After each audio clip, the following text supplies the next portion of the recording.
Barren billionaire lady found quadruplets outside her gate on her way to work. The emptiness of plenty. The morning sun did not so much rise over Lagos as it conquered the night, burning away the last violet traces of dawn with a ruthless, golden insistence. From her panoramic third-floor window, Madame Folisade Adebayo watched this daily siege with a familiar, hollow detachment. The light spread across the manicured lawns of her Ikoyi estate, caught the dew on the imported Japanese maples, and finally struck the windows of her mansion, turning them into sheets of blinding fire. It was a spectacle she owned, this sunrise over her domain, yet it warmed nothing inside her. At 50 years old, Folisade was a study in impeccable solitude. She stood, a slim silhouette against the brightening sky, wrapped in a silk robe that cost more than the annual salary of the security man at her gate. The silence in the room was profound, a thick, velvety quiet broken only by the low hum of the central air conditioning, a constant, sterile breath. This was her kingdom, 6 bedrooms, each an ode to minimalist luxury, 8 bathrooms with marble from Italy, a living room vast enough to host 100 people who never came. She was its queen, its prisoner, and its only permanent resident. Her gaze drifted from the skyline, a jagged tapestry of ambition and concrete, down to the circular driveway below. A black Mercedes Maybach and a silver Bentley gleamed like polished beetles, awaiting instructions that wouldn't come for another hour. They were beautiful, silent, empty, just like the house, just like the carefully curated art on the walls, just like, some days, she feared she had become. She turned and caught her reflection in the floor-to-ceiling glass. The woman staring back was a stranger crafted by wealth and willpower. Her cheekbones, high and elegant, spoke of good genes and better dermatologists. Her skin, the rich, smooth hue of mahogany, bore few lines, as if time itself had been paid a retainer to be gentle. Her hair, woven into an intricate, flawless braided crown, was untouched by gray. She was beautiful. She was successful. She was profoundly, achingly lonely. The loneliness wasn't a sharp sting anymore. That pain belonged to her youth. This was a different creature, a vast, cold lake she had been sinking into for decades. Now so deep the surface light was a distant memory. It was in the echo of her heels on the grand staircase. It was in the absurdity of a dining table that could seat 16, set each morning for one by a staff member who dared not meet her eyes for too long. It was in the way her "congratulations on your deal" messages outnumbered the "how are you feeling today" texts by 100 to 1. She walked from the window to her dressing room, a space larger than the apartment she'd lived in at 23. Rows of designer outfits hung in color-coordinated silence. Shoes stood in regimented lines. Handbags, sculptural and exorbitant, sat on illuminated shelves like museum artifacts. She ran a finger over the cool leather of a Birkin. She remembered the frenzy of acquiring it at an auction in Paris, the brief, addictive thrill of the win. Now, it was just another container. What did it hold? A lipstick, a phone, a void. Her phone buzzed on the vanity, a reminder for a 9 a.m. board meeting with the directors of her beauty empire. Folishade's Luxe. The name was everywhere, on sleek salon fronts in Victoria Island, on product lines in high-end hotels, on the tongues of socialites who both admired and whispered about her. She had built it from 2 chairs and a dream fueled by desperation. It was her legacy, her monument, her reason for getting up on mornings when the emptiness threatened to swallow her whole. But a legacy for whom? The question, unwelcome and persistent, crept from the shadows of her mind. It was the ghost that haunted her mansion. Who would run this empire when she was gone? Who would inherit these silent, beautiful rooms? Who would remember her, Folisade, not the billionaire spinster or the beauty mogul, but the woman who loved gardenias, who hated the sound of loud chewing, who secretly adored silly Nollywood rom-coms. She thought of her will, locked in her lawyer's safe. It was a complex document, dividing shares amongst a few loyal longtime employees and bequeathing vast sums to orphanages and women's health charities. It was noble. It was cold. It was the final admission that the only children who would carry her name forward would do so on the plaques of buildings she funded. A familiar tightness gripped her chest. She placed a well-manicured hand over her heart, as if to calm it. The doctors had found nothing wrong. Stress, they said, prescribing pills that made her feel foggy. They didn't understand. This wasn't a cardiac ailment. It was the slow, internal bleeding of a hope deferred for a lifetime. Memories, unbidden, flickered at the edges of her consciousness, not of boardrooms, but of a different, simpler pain. The smell of antiseptic in a clinic hallway. The crushing weight of a single sentence. We had to remove it to save you. The way her then husband, kindness, couldn't meet her eyes the day he told her about his family's ultimatum. The sound of her own suitcase wheels on the driveway as she left, the finality of the gate closing behind her. She blinked, forcing the memories back into their vault. This was her life now. This was the choice she had made, the path God had ordained. She had accepted it. She had built a fortress of success around it. So why did the fortress feel so much like a tomb? Her housekeeper, a young woman named Amara, knocked softly and entered with a tray. "Good morning, Ma. Your ginger tea." Her voice was a respectful whisper, fitting for the cathedral-like quiet. "Thank you, Amara," Palisade said, her voice softer than she intended. She watched the girl arrange the cup, the silver strainer, a small bowl of honey. There was a nervous grace to her movements. She was maybe 22, the age Palisade had been when her world fractured. Did she have dreams? A boyfriend? A future that included the laughter of children in her own home? "Will there be anything else, Ma?" Amara asked, poised for exit. Palisade almost said, "Stay. Talk to me. Tell me about your mother." The impulse was so sudden it shocked her. It was a hunger, a raw need for a human connection that wasn't transactional, that wasn't shrouded in the deference her wealth and position demanded. "No," she said instead, the word tasting like ash. "That will be all." Amara vanished as quietly as she had come, leaving Palisade alone again with the perfect tea and the imperfect silence. She dressed with mechanical precision, a tailored navy suit from Seville Row, pearl earrings, low-heeled Prada pumps. She applied her makeup, shading her eyes, painting her lips a confident red. She was constructing the persona of Madame Adebayo, the unshakable titan. Layer by layer, she buried Palisade, the woman, underneath. Finally, she stood before the full-length mirror. The transformation was complete. She looked powerful, untouchable, a masterpiece of self-containment. But her eyes, the color of dark coffee, gave her away. To a casual observer, they might look focused, intense. But if one looked closer, past the expertly applied eyeliner, one would see it. A deep, quiet sorrow, a loneliness so vast and settled it had become part of her iris. It was the one thing her money could not buy away, the one flaw her success could not erase. She took a deep, steadying breath, the kind she took before walking into a high-stakes negotiation. Today, she would approve a multi-billion naira expansion. She would be shrewd, commanding, brilliant. But first, she had to walk out of this beautiful, empty house. Squaring her shoulders, she picked up her portfolio and phone. The heels of her shoes clicked a sharp, solitary rhythm on the polished agate floor as she walked down the grand staircase, through the cavernous living room, and toward the heavy oak front door. Each step echoed in the stillness, a metronome marking the passage of another morning in a life of plenty that felt, in its very core, like a famine. She reached for the ornate brass handle, ready to face the world that saw only her crown, never feeling the weight of its unseen thorns. She pulled the door open, letting in a wash of humid morning air and the distant sound of Lagos traffic, the sound of life happening elsewhere. And there, on the pristine white marble of her front porch, directly in her path, was a basket. Not a fancy hamper. A simple, woven aquook basket, the kind market women used. It was sitting squarely before her gate, as if placed with deliberate care. Palisade froze, her hand still on the door. Confusion, then a flicker of irritation. Had a delivery been misplaced? Had one of the staff left something out? She took a step closer, and then she saw the blankets. Soft, cream-colored cashmere. She recognized the brand. It was the same she kept in her guest suites. A corner of one blanket had fallen aside, and beneath it was not produce, not a package. It was a tiny, sleeping face. A newborn's face, with a shock of dark hair and lashes like feathers on its cheek. Her breath hitched, a sharp, involuntary gasp. Her eyes, wide with disbelief, scanned the basket. There wasn't just one blanket.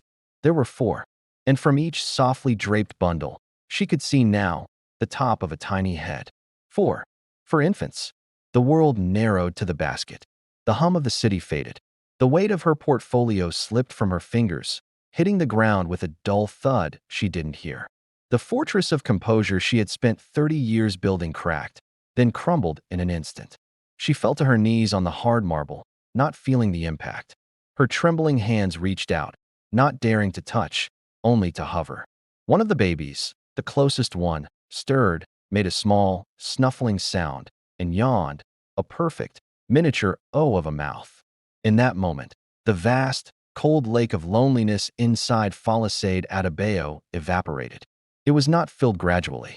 It was annihilated, replaced by a cataclysm of emotion so powerful it was terror and rapture fused into one. It was a dam breaking. It was a heart she thought had turned to stone, shattering and reforming all at once. Tears, hot and sudden and entirely unstoppable, spilled from those lonely, beautiful eyes and traced dark paths through her perfect makeup. They fell onto the cream-colored cashmere, a silent, sacred anointing. The mother who had everything except what mattered most was finally, impossibly, home. A first and final trust. The memory came to Palisade not as a ghost, but as a physical presence, a scent of disinfectant and rain-soaked earth that filled her nostrils as she knelt, trembling, over the basket. The shock of the four tiny faces blurred the manicured edges of her present, pulling her back through 31 years, to a time when her heart was not a guarded fortress, but an open, trusting flower. It was 1993. The University of Lagos campus hummed with a chaotic, hopeful energy. Palisade, at 19, carried her textbooks close to her chest like a shield, her long plaits swinging down her back. She was in her second year studying business administration, her parents' pride, their serious, responsible girl who aced her exams and came home before curfew. The world was a map of orderly plans: degree, job, marriage, children. A smooth, predictable path. Then she met Emeka. He was 2 years ahead, studying economics. She first saw him at a crowded student debate, not on the stage, but in the audience, his laughter ringing out, clear and warm, over a dull speaker's point. He had the kind of face that seemed lit from within, bold, intelligent eyes, a smile that was both confident and curiously kind. He caught her looking and didn't glance away. He simply smiled wider, as if he'd been waiting to find her in the crowd. Their courtship was a delicate, thrilling dance conducted under the watchful eyes of her strict, church-going parents. Emeka would walk her home from study sessions, always stopping a respectful distance from her gate. They talked for hours on the rusty bench near the Faculty of Arts, the air thick with mosquitoes and possibility. He spoke of his dreams, to work in finance, to lift his family out of their cramped Lagos apartment, to build something real. He listened, truly listened, when she spoke of her own ambitions, which felt small and domestic next to his. A salon, he'd said once, not mocking but thoughtful, where women feel seen and beautiful. Fola, that's a revolution too. He made her feel seen. He made her feel beautiful, not for what she could become, but for who she was in that moment. A diligent, somewhat shy girl who loved poetry and hated pepper soup that was too spicy. He was patient. He knew she was a virgin, a fact she confessed one tense evening after he tried to kiss her, and she pulled away, trembling with a fear she didn't fully understand. He'd cupped her face, his thumbs wiping her tears. "It's okay," he'd whispered. "You're precious to me. I can wait. We have forever. Forever." The word became their talisman. It was woven into promises made under the dusty canopy of the campus almond tree. It was in the letters he slipped into her textbooks, signed, "Yours, always." It was in the way he held her hand, his thumb stroking her palm, a silent vow. She began to believe their futures were not just intertwined, but fused. Her orderly map was redrawn with him at the center of every destination. The night it happened was heavy with impending rain. They'd been to a friend's birthday party in Surelaire. The music was loud, the room hot and thick with the smell of sweat and beer. Emeka, feeling brave, had stolen a bottle of palm wine. Giddy and uncharacteristically reckless, they'd slipped away, ending up at his hostel, a notoriously strict all-male hall where she had to be smuggled in, her heart hammering against her ribs. His room was a cubicle of peeling paint and ambition. Textbooks were piled high on a rickety desk. A single bulb swung from the ceiling. It was the opposite of romantic, but when he looked at her in that dim light, his eyes full of an emotion that stole her breath. It felt like a sanctuary. "Are you sure, Fola?" he asked, his voice husky. The rain had started, pattering a frantic rhythm on the corrugated iron roof. It sounded like the whole world was urging them on. She looked at him, at the boy who spoke of forever, who wrote her poems, who defended her ideas in tutorials. She saw their future, a small flat, matching degrees on the wall, a child with his eyes and her smile. She saw trust, solid and real. "Yes," she whispered, the word leaving her on a sigh. "I'm sure." It was not poetry. It was awkward, hurried, a fumbling in the narrow bed. There was more pain than she'd anticipated, a sharp, shocking tear that made her cry out. He shushed her gently, kissing her tears. I'm sorry, my love. It's just this once. It will be beautiful, I promise." Afterwards, as they lay tangled in the humid dark, the rain slowing to a drizzle, he traced her jaw. "You are my wife in the eyes of God now, Fola. Nothing will ever separate us." She believed him. She clutched that belief to her chest in the following days, a warm secret that glowed beneath her modest blouses. She had crossed a line, broken a cardinal rule, but for love, for forever. 3 weeks later, the world began to tilt. The morning Akamu her mother made turned her stomach. A wave of dizzying fatigue would hit her in the middle of lectures. Her breasts felt tender, swollen. A cold dread, primal and knowing, seeped into her bones. She bought a pregnancy test from a kiosk far from campus, her hands shaking so badly she could barely hand over the Naira notes. The two blue lines appeared like a verdict. Panic, sharp and acrid, filled her mouth. She found Emeka at their usual bench. His face, usually so open, underwent a terrifying transformation as she whispered the news. The light in his eyes didn't soften with shared fear. It hardened, then dimmed. "Just once," he breathed, his voice low and strained. "Fola, we did it just once. How can this be?" The word "we" felt like an accusation. She shrunk into herself. "My father lost his job last month," he continued, running a hand over his face.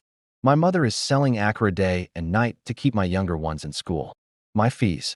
I'm not even sure of next semester. A baby." He looked at her not as his future wife, but as a problem of catastrophic proportions. "I'm not ready for this. We are not ready." They had built crack down the middle. The promises made under the almond tree were carried away by a sudden, chilling wind. He didn't say he would leave her.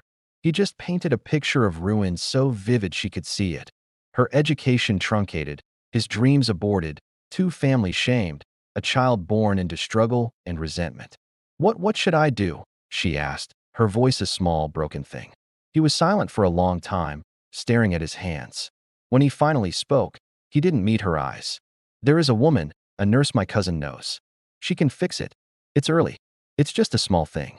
Fix it." The words made her flinch. This wasn't a broken toy. This was the physical proof of their forever. But under the weight of his panic, his practical despair, her own terror blossomed. She saw her father's disappointed eyes, her mother's tears of shame. She saw her own dreams, the degree, the salon, the life of respect, dissolving. She thought of the small thing growing inside her. It didn't feel like a child yet. It felt like a secret, a terrifying consequence. Maybe Emeka was right. Maybe they could erase this mistake and start again properly, when they were ready, when forever was stable. "Okay," she whispered, the word tasting like betrayal on her tongue. The clinic was in a part of Lagos she didn't know, a street of crumbling buildings and watchful eyes.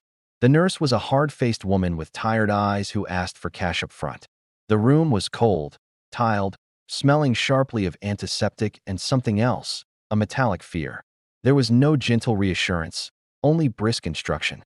As she lay on the narrow table, staring at a water stain on the ceiling that looked like a crying face, she clutched the pendant Emeka had given her, a tiny silver heart. She repeated his promise in her mind, a desperate mantra, just this once. "We'll start again. Forever." The procedure was a violent, cramping emptiness. A suction, deep and wrong. A pain that was more than physical. It was the sound of a door slamming shut in a room she hadn't known was there. Afterwards, the nurse handed her 2 antibiotics. "Take these. Rest. No trouble if you're clean." Emeka met her outside. He looked pale, but he hugged her, his body tense. "It's over," he said into her hair. "We'll be okay now." But she was not okay. A profound, silent grief settled into the new hollow inside her. She went through the motions of her life: classes, church, family dinners, feeling like a ghost haunting her own body. She and Emika tried to find their way back to each other, but the space between them was now filled with the ghost of the small thing. Their conversations were strained, their touches hesitant. Forever had become a fragile, broken thing they were trying to glue back together. Then, 3 days later, the fever came. It began as a chill during a lecture, a deep cold that no amount of sunlight could touch. By nightfall, she was burning up, her body racked with tremors.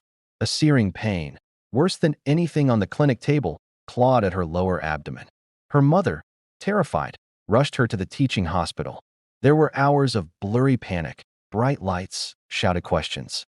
"What did you do?" a doctor asked, his voice sharp with urgency as he pressed her belly, making her scream.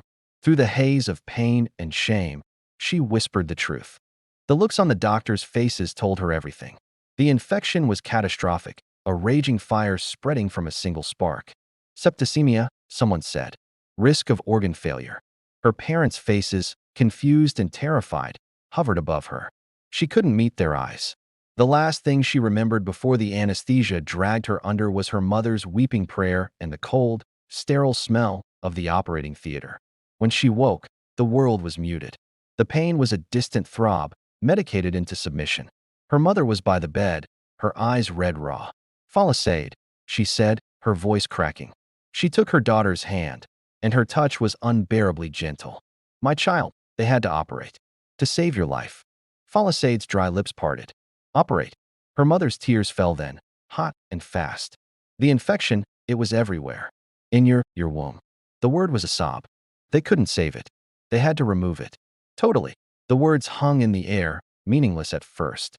Then they took shape, sharp and heavy, and plunged into her soul. Remove it. Totally. Her hand drifted to her flat, bandaged abdomen. The hollow she'd felt since the clinic was no longer just emotional. It was a physical, permanent reality. The chamber where life was meant to begin, where her forever, with Emika was to have taken root, was gone. Excised. They had taken the consequence, and then the very possibility. At 20 years old, lying in a hospital bed that smelled of bleach and lost futures, Falisade learned the final meaning of just once. It wasn't just a single act. It was a single, cascading moment that had stripped her of her innocence, her trust, her child, and now, her very biological destiny. The path of orderly plans lay in ashes. The map was blank. And the boy who had promised her forever? He came to the hospital once, bearing poorly chosen flowers. He stood at the foot of her bed, unable to look at her. He muttered apologies, words about God's will, before fleeing the room, from the wreckage of what he had helped create. She never saw him again. She was left with the silence. A silence that began in that hospital room and would follow her, a loyal, terrible companion, for the next 31 years. It was the silence of a womb that would never quicken. The silence of a love that had proven to be a lie. The silence that, until this very morning on her marble porch, had been the defining sound of her life. Kneeling over the basket, her tears falling on the 4 tiny miracles, Falisade Adebayo finally understood. The God who had allowed that long-ago door to be slammed and sealed had not abandoned her. He had been saving the space. Not for one child, but for 4. Not for a love that made false promises, but for a love that arrived silently, in a basket, demanding nothing but her shattered, waiting heart. The first and final trust of her youth had been broken, leaving her barren. But here, now, was a second, terrifying, magnificent chance to trust again. This time, not in a boy's fleeting promise, but in a divine, inexplicable gift. This time, forever began today. The unraveling. The antiseptic smell of the hospital never truly left her. Even now, kneeling on the sun-warmed marble, the scent of 4 newborn babies, that sweet, milky, innocent aroma, could not fully dislodge it. It was the ghost scent of her unraveling, the olfactory memory of the day her girlhood was surgically, irrevocably ended. After Emika's fumbling, flowers-in-hand visit, a profound silence descended upon Falisade's hospital room. It was a silence different from the quiet of her mansion. This was a dense, suffocating quiet, thick with the unsaid. Her mother, Ibukin, sat by the bed, her once joyful face now a mask of grief and a confusion so deep it bordered on anger. She would hold Falisade's hand, her own trembling, but her eyes held questions that scorched. "Why, Falisade?" she finally whispered on the second day, the words ripped from her. "Why would you do this? Why would you throw away God's gift and your own future?" The gift was her purity. The future was motherhood. They were, in her mother's world, the same thing. Falisade had no answer that could bridge the chasm between her mother's values and her own catastrophic mistake. "I was afraid," she murmured, turning her face to the white wall. "Afraid of what? A child? A child is a blessing, even in difficulty." Ibukin's voice broke. "Now look what fear has cost you." The cost was a 9-inch scar, low on her abdomen, held together by stark black stitches. The nurses called it a bikini cut, a grotesque euphemism for the amputation of her potential. They taught her how to clean it, how to watch for infection, their voices professionally kind, their eyes carefully avoiding hers. She was a cautionary tale to them, she knew. The foolish girl who tried to play God and was punished by science. The physical pain was a brutal, clarifying fire, but it was the phantom pain that truly unmoored her. The deep, internal ache for an organ she could no longer feel, for a function she had never consciously considered until it was gone. She would wake in the night, her hand flying to her flat, bandaged stomach, gripped by a primal, wordless panic. It's gone. The cradle is empty. It will always be empty. Her father came only once. A tall, stoic school principal. He stood at the doorway, as if the air in the room was contaminated. He looked at her, his daughter who had topped her class, who had never given him a moment's worry, and she saw not disappointment, but a kind of shattered recognition. The daughter he knew had vanished in this hospital bed. "The school. Your place will be held until you recover," he said, his voice formal, addressing the blanket, not her. "After that, we will see." Then he left. The message was clear. Her education, her primary value to him, was now under review. She was damaged goods. This was the unraveling, not just of her body, but of her identity. She was no longer Falisade, the good daughter, the bright student. She was the girl who had the abortion, the girl who made herself barren. The whispers started before she even left the hospital, carried by nurses, by cousins who visited other wards. Shame became a second skin, tighter and more constant than the bandages. Upon her return home, the house was a mausoleum. Her parents moved around her, speaking in hushed tones, treating her with a careful, brittle pity that was worse than shouting. The mirror in her room showed a pale, thin stranger with hollow eyes. The books on her desk, filled with notes for a future that now seemed like a cruel joke, gathered dust. Emika's absence was a giant, screaming presence. He didn't call. He didn't write. His forever had lasted precisely as long as her usefulness to his dream, an uncomplicated, respectable girlfriend. She had become a complication, a tragedy. He had erased himself from her life as cleanly as the doctor had erased her fertility. The love she had thought was a foundation was revealed as sand, washed away by the first storm. The deepest cut of the unraveling, however, was spiritual. She had been raised in the fiery, certainty-filled embrace of the Pentecostal church. God was a loving father, but also a strict accountant of sins. As she sat in the family pew the first Sunday after her discharge, the pastor's sermon seemed crafted for her alone. "There are consequences when we walk outside of God's covenant," he thundered, sweat gleaming on his brow. "When women rebel against their holy design, when they destroy the sacred fruit of the womb, they invite a curse. Barrenness, affliction." Each word was a lash. She felt the congregation's eyes, hot and knowing, on the back of her neck. She was the living sermon illustration. Her scar tingled beneath her modest dress. She wanted to melt into the floor, to disappear. The faith that had been her comfort now felt like a courtroom where she stood eternally convicted. That night, in the darkness of her room, the full weight of her new reality crashed upon her. It wasn't just that she couldn't have children with Emika. It was that she could never have children. Full stop. No man would want her once he knew. What good was a wife who could not continue a lineage? Her value in the society she knew, as a daughter, a future wife, a mother, had been utterly obliterated. A silent, soundless scream built in her chest, so vast it threatened to crack her ribs. She pressed her face into her pillow, her body convulsing with dry, heaving sobs that made her surgical wound burn. This was the true price of just once. It was a life sentence of emptiness, a future of being less than, a destiny of sideways glances and pitiful whispers. The orderly map of her life wasn't just redrawn, it was burned. The path forward was shrouded in a fog of shame and a profound, isolating grief. She had unraveled from a girl full of promise into a woman defined by a single, devastating lack. Decades later, on her knees, the memory of that hospital room despair was a cold stone in her gut.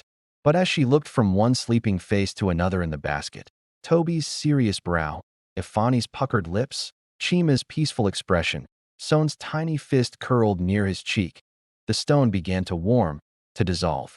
The curse the pastor had thundered about, the barrenness that had been her identity and her prison, was lying swaddled before her. For times over, the unraveling had been agonizing, a thread pulled that destroyed the whole fabric of her expected life. But as she reached out, her hand finally brave enough to gently stroke the downy head of the closest baby, a new thought, fragile and dazzling, began to weave itself in her heart. Perhaps the unraveling wasn't an end. Perhaps it was the necessary, painful loosening of a pattern that was too small, too confined, for the destiny that was meant for her. The thread of her life hadn't been cut. It had been pulled free so it could be woven into something infinitely more complex, more miraculous. She had been unmade in that clinic and hospital, piece by painful piece. And here, on this ordinary Tuesday morning, she was being remade, not by a man's false promise, but by a gift from the very God she thought had condemned her. The cradle was no longer empty. It was here, in a woven basket, overflowing. The fast and the faithful. The months following her hospital discharge were a season of gray. Palisade moved through her family's home like a polite ghost, her physical wound healing into a thin, silver line while the one inside her festered, raw and weeping. Her father's "we will see" regarding her education solidified into a quiet withdrawal of support. The fees for her next semester at Unilag were suddenly a strain, a matter for prayer. Her place in the world had been rescinded. It was in this gray landscape that the fasting began. Not the structured, congregational fasting of her church, but a desperate, private starvation. It started with food. She found she had no appetite. Then it became a fast from hope, from future, from the very act of wanting. She watched her former classmates bustle off to campus, their laughter like shards of glass in the quiet street. She watched her mother's friends visit with their grandchildren, their plump, gurgling babies of fresh torment with every coup. She fasted from looking in mirrors. For the hollow-eyed stranger, she saw there was too painful to acknowledge. But her mother, Ibukin, though steeped in disappointment, was a woman of deep, pragmatic faith. She saw her daughter vanishing into a husk of grief and shame. One evening, she entered Palisade's room without knocking, placed a worn Bible on the desk, and said, "If you will not eat for the body, then you must feast for the spirit. You are not dead, Palisade. Your story is not over, but you must fight for it." She began to drag Palisade to church for the weekly prayer vigils, all-night marathons of singing, weeping, and shouting at the heavens. At first, Palisade stood like a stone, the cries of "I reject barrenness in my life, and my womb is blessed by God," feeling like physical blows. She was the embodied rejection of those prayers. Yet, in the exhausted, vulnerable hours towards dawn, something shifted. The collective desperation around her began to mirror her own. She was not alone in her anguish. She was simply one voice in a chorus of the broken. Tentatively, she began to pray. Not the eloquent, structured prayers of her youth, but raw, guttural whispers from the crater of her soul. "Why? I am so sorry. Do you hate me? Is there anything left for me?" The fasting evolved. It became intentional. She would skip meals, dedicating the time and the pang of hunger to prayer. She fasted from self-pity, forcing herself to list things she still had: her mind, her hands, her breath. She fasted from the memory of Emika's face, deliberately replacing it in her mind's eye with verses from Psalms about God being a father to the fatherless. Men began to appear at the edges of her gray world. First, Brother Gabriel from the church choir, a gentle man with a good job at the bank. He approached her after service one day, speaking of her quiet strength. Panic, cold and immediate, seized her. What would happen when he asked about her family plans? When he discovered the truth? She offered a tight smile, mumbled an excuse, and fled. Then there was Deji, a friend of a cousin, an engineer visiting from Abadan. He was witty, handsome, and clearly interested. He asked to see her the following weekend. That night, Falasade lay awake, a familiar script playing in her head. The courtship, the growing affection, the inevitable moment of truth. She saw his face transforming from warmth to shock, to pity, to withdrawn calculation. She could not bear it. The next day, she sent a message saying she was unwell and not seeking a relationship. Each suitor, however kind, felt like a threat. They were probes sent from the normal world, a world where marriage led to children, a world she had been permanently exiled from. To let one in would be to submit herself to a final, humiliating judgment. Her secret, the scar, the silence where a womb should be, became a wall she fortified with every polite refusal, every feigned disinterest. Her prayers grew more specific, more fraught. God, if you have not completely turned your face from me, send me a man who will see me. Not a womb, just me. Or send me no man at all, but show me what to do with this life. The no man at all option began to feel like the more merciful answer. In the quiet after the vigils, in the space hollowed out by hunger and prayer, a new, fragile resolve was born. If she was to be barren, then she would be barren on her own terms. She would not be a pitted wife, a tolerated burden. She would build something else, something that could not be taken away. She started small, using the little savings she had from a previous tutoring job to buy bottles of nail polish, rollers, and a single, second-hand hairdryer. She began fixing her younger cousin's hair under the mango tree in the backyard. Her hands, which had felt useless, discovered a language of their own, plaiting, twisting, creating beauty strand by strand. It was a fasting from grand ambition and a faithfulness to the tiny, tangible task in front of her. The prayer shifted again. It was no longer just fix me or send me a man. It became, give me a purpose. Use these hands. One afternoon, as she meticulously crafted cornrows on a neighbor's child, the little girl looked up and said, Auntie Fola, you make my hair so pretty. It doesn't even hurt. In that moment, the fast broke, not with a clap of thunder, but with a gentle, internal yielding.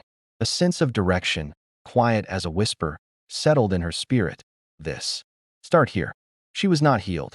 The hollow ache remained. The fear of disclosure was still a cold stone in her belly. But the desperate, starving prayers had been answered not with a miraculous pregnancy, but with a seed of an idea. A way to be faithful to the life she had, not the one she had lost. She would build a sanctuary where other women could feel beautiful. She would create something lasting with her own two hands. It would be her legacy, since a child could not be. Now, decades later, the scent of baby powder and milk was the incense in a new kind of sanctuary. The 4 boys in the basket were the undeniable, overwhelming answer to every ragged prayer she had sobbed into the night air of those prayer vigils. God had not sent a man who could see past her barrenness. He had sent something infinitely more audacious. He had sent her children despite it. The fasting had ended. This was the feast. Tears, different from the bitter ones of her youth, flowed freely as she rocked back on her heels, her gaze drinking in the miraculous sight. All those years of pushing suitors away, of building walls to protect her secret, of faithful labor with her hands, they had not been a prelude to a lonely ending. They had been the preparation of a vessel large enough, strong enough, and soft enough to hold 4 unexpected, magnificent blessings. The faithful, years of small obediences and endured loneliness, had culminated in this singular, breathtaking moment of grace. Her whispered prayer in the backyard, use these hands, echoed in her heart as she reached, with those same hands, to gently lift the first baby from the basket. He nestled into the curve of her arm, his warmth seeping through the silk of her robe, melting the last remnants of the perpetual chill she had carried for 31 years. The fast was over. The faithfulness was being rewarded. Her arms and her life were finally full. A fragile vessel. The idea of kindness did not arrive with fanfare, but as a gentle, persistent rain after a long drought. 2 years after Falasade began her tentative, backyard hair business, the gray monotony of her life had gained a faint, silver lining. She had a tiny stall at the edge of the local market, a folding chair, and a growing clientele of women who appreciated her meticulous, gentle hands and her quiet demeanor. She spoke little of herself, and they, sensing a deep, private sorrow, did not press. They spoke of their husbands, their children, their troubles, and Palisade listened, her heart a silent, echoing chamber. He came to her stall on a Thursday, sent by his sister whose braids Palisade had done for a wedding. Kindness Okafor was not a handsome man in the conventional sense. He was tall, slightly stooped, with eyes that held a permanent, thoughtful squint, as if he were reading fine print on the world. He was an architect, but one who worked for a modest firm, drafting plans for bungalows and school extensions, not the glittering towers of Lagos Island. "My sister says you are an artist," he said, his voice soft and deep. He wasn't referring to her braids. Palisade, her hands busy on a client's hair, merely nodded, a faint blush warming her cheeks. Most men who lingered at her stall did so with a different kind of interest, their eyes appraising, their compliments slick. Kindness just stood there, holding his sister's payment, seeming genuinely content to wait and observe. He started coming by every Thursday, always with a reason, a message for his sister, a recommendation for hair oil, a question about a fabric his mother wanted to buy. Slowly, the reasons faded, and he just came. He would sit on the upturned crate beside her stall, sipping a Fanta, and talk. Not about grand things, but about the light falling a certain way on a building, the challenge of finding quality bricks, his dream of designing a library that felt like a sanctuary. He asked her opinions. He listened to her ideas about her dream salon, the colors, the lighting, the feeling she wanted it to have. For the first time since Emeka, Palisade felt seen, not as a tragedy or a problem, but as a person with thoughts and dreams. Kindness's attention was a quiet, steady sun, thawing the permafrost around her heart. With him, the secret she carried felt less like a branding and more like a heavy, shared burden she might one day have the courage to reveal. When he finally asked to walk her home, it wasn't a question laden with expectation. It was an offer of company. And when, months later, he proposed marriage under the same almond tree on campus where Emeka had once promised a hollow forever, it was with trembling hands and a speech about partnership. "I am not a rich man, Fola," he said, his eyes earnest behind his glasses. "But I have a good heart, and I have room in my life for you and your dreams. We can build a life together, a quiet, good life." The word children hung, unspoken, in the fragrant air between them. It was the specter at the feast. In the traditions they came from, marriage and progeny were twin stars in a single constellation. By not mentioning it, Kindness was offering a separate piece. She, in her desperate hope and burgeoning love, chose to interpret his silence as acceptance. Perhaps he didn't want children either. Perhaps he only wanted her. It was a fragile, beautiful hope, and she clung to it. Their wedding was simple, beautiful. In her white lace, holding Kindness's steady hand, Palisade dared to believe in a new map. The path was not the one she'd originally drawn, but it was verdant and peaceful. They moved into his small, tidy flat in Surulere. She expanded her business to a proper, one-room shop with a painted sign, Fola's Gentle Touch. He helped her build the shelves. For 2 years, they built their quiet, good life. They were a team. He brought her clients from his office. She designed the interior for a small clinic his firm was building. They talked late into the nights about future plans, saving for a house, maybe traveling to Ghana. The subject of children was a room in their home they both carefully walked around. She would catch him sometimes, looking with a soft smile at children playing in the compound, and a lance of fear would pierce her. But he never brought it up. She told herself his love was enough, that they were enough. She began to entertain a wild, secret fantasy, adoption. Maybe that could be their compromise. A child who needed a home, and a home that had love to spare. It was a fragile vessel of hope, but she nursed it, praying for the right moment to suggest it. The moment never came.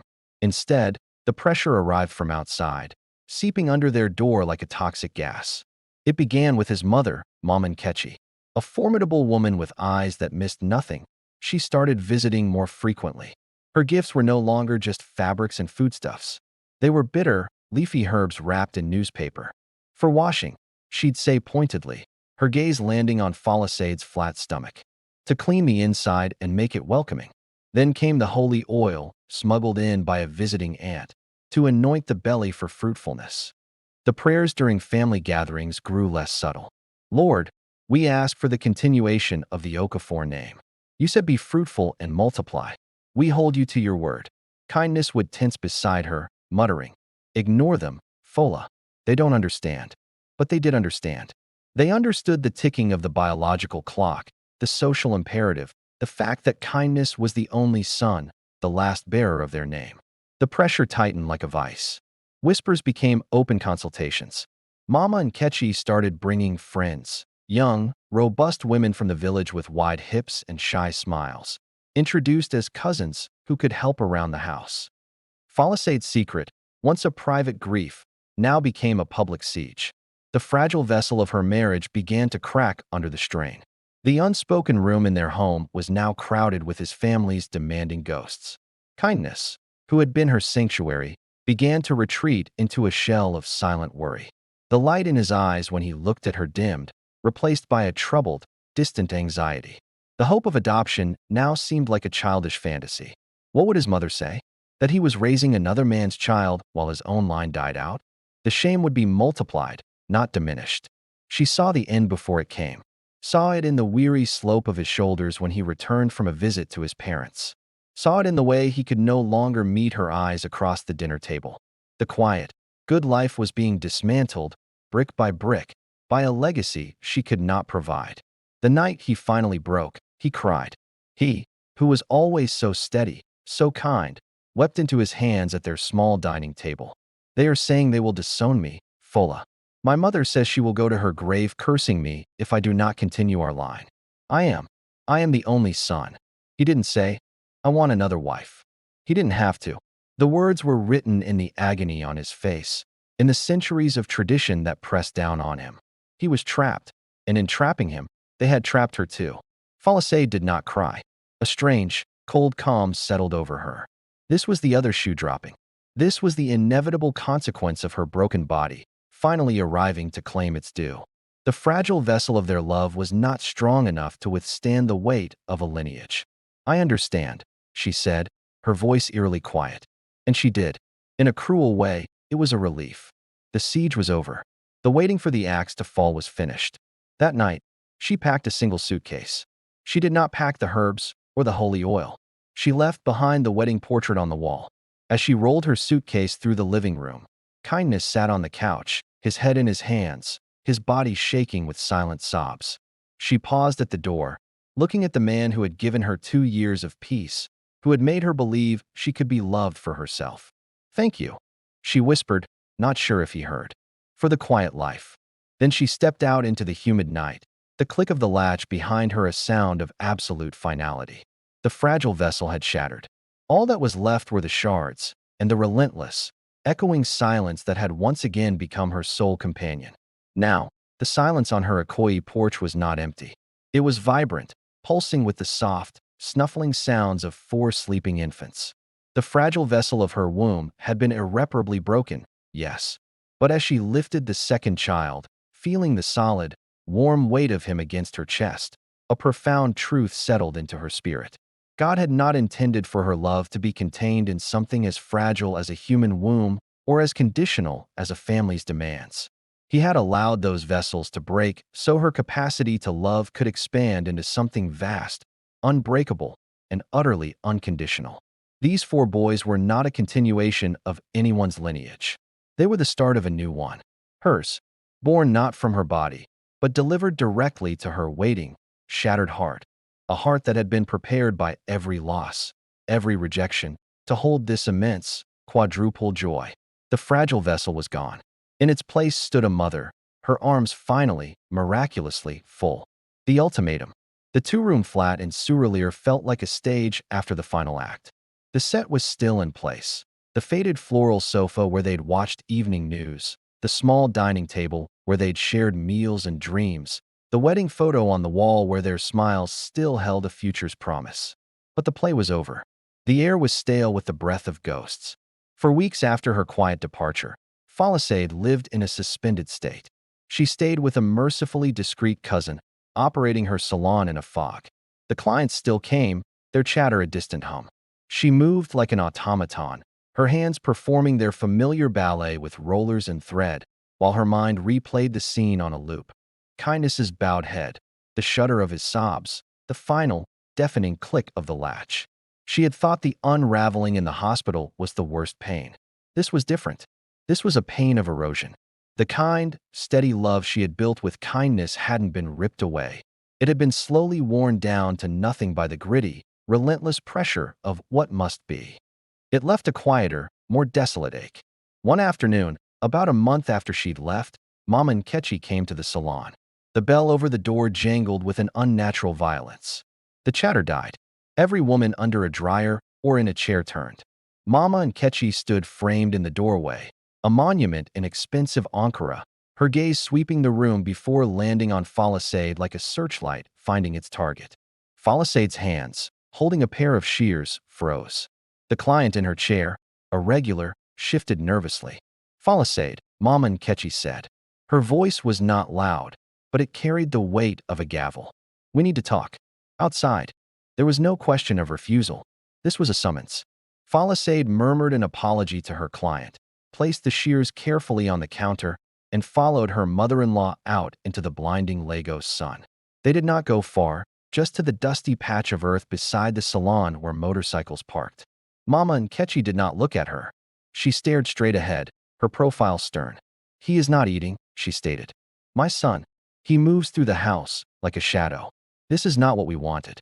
A hot spark of anger flickered in Falisade's chest. What you wanted was a womb, not me. She said nothing. You are a good woman, Falisade. Mama and Ketchy continued, and the concession sounded like an accusation. You are hardworking. You have been a decent wife. But you must see the reality. Kindness is the only seed from his father's tree. If that seed does not fall to earth and grow, the name Okafor ends. It is not just a name. It is a history. It is our people. Falisade's throat tightened. She saw it then, not as a personal spite, but as a vast, impersonal machine of lineage and legacy, and she was a stone caught in its gears. Her barrenness wasn't just a personal tragedy. It was a historical fault line. What do you want me to do? Falisade whispered, the words scraping raw.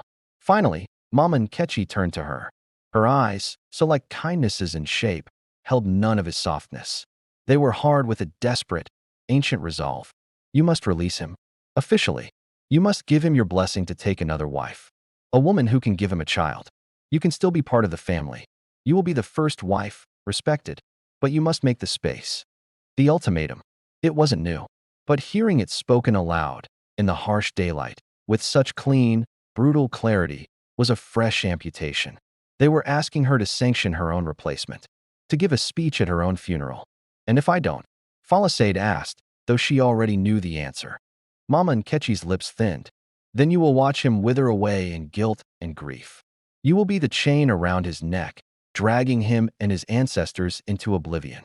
Is that your love? To condemn him for your condition? Your condition. The words were a masterstroke. They framed her biological reality as a flaw of character, a stubborn refusal to get out of the way. The anger died, smothered by a wave of crushing inevitability. She loved kindness. She loved him enough to have married him, to have built a life with him. Did she love him enough to dismantle it? That night, she went to the flat. She still had her key. He was home, sitting in the dark on their floral sofa. The room smelled of loneliness and stale hope. He looked up when she entered, his eyes widening in the gloom. Fola, your mother came to see me, she said, her voice flat. She didn't sit. He flinched, looked down at his hands. I am sorry. I told her not to. It doesn't matter. She took a deep breath, the air feeling like shards in her lungs. She is right, kindness. His head snapped up. No, she is, Falisade insisted, the calm in her voice terrifying even to herself. I have seen you fading. I cannot be the reason the Okafor name ends. I cannot be the ghost that haunts you every time your mother looks at you with those disappointed eyes. We could adopt, he said, the words bursting from him, a last, desperate flare. We talked about it, remember? We could. And take that shame to your parents? She interrupted gently. Have them call another man's child their grandson while they watch their own bloodline die? You know it would not be enough. It would never be enough. He was silent, because they both knew it was true. The machine of legacy required biological fuel. Tears welled in his eyes. So what are you saying? She walked to the wall and took down their wedding photo. She looked at their faces, so full of a future they couldn't yet see the shape of. I am saying I release you, kindness Okafor. I give you my blessing to marry a woman who can give you a son. I will not be the chain. The sob that broke from him was an animal sound of pure anguish. He crossed the room in 2 strides, grasping her arms. I don't want another wife. I want you. I chose you. For a moment, she almost believed it. Almost let herself collapse into his embrace and pretend the world outside didn't exist. But she saw his mother's face. She heard the whispers of ancestors.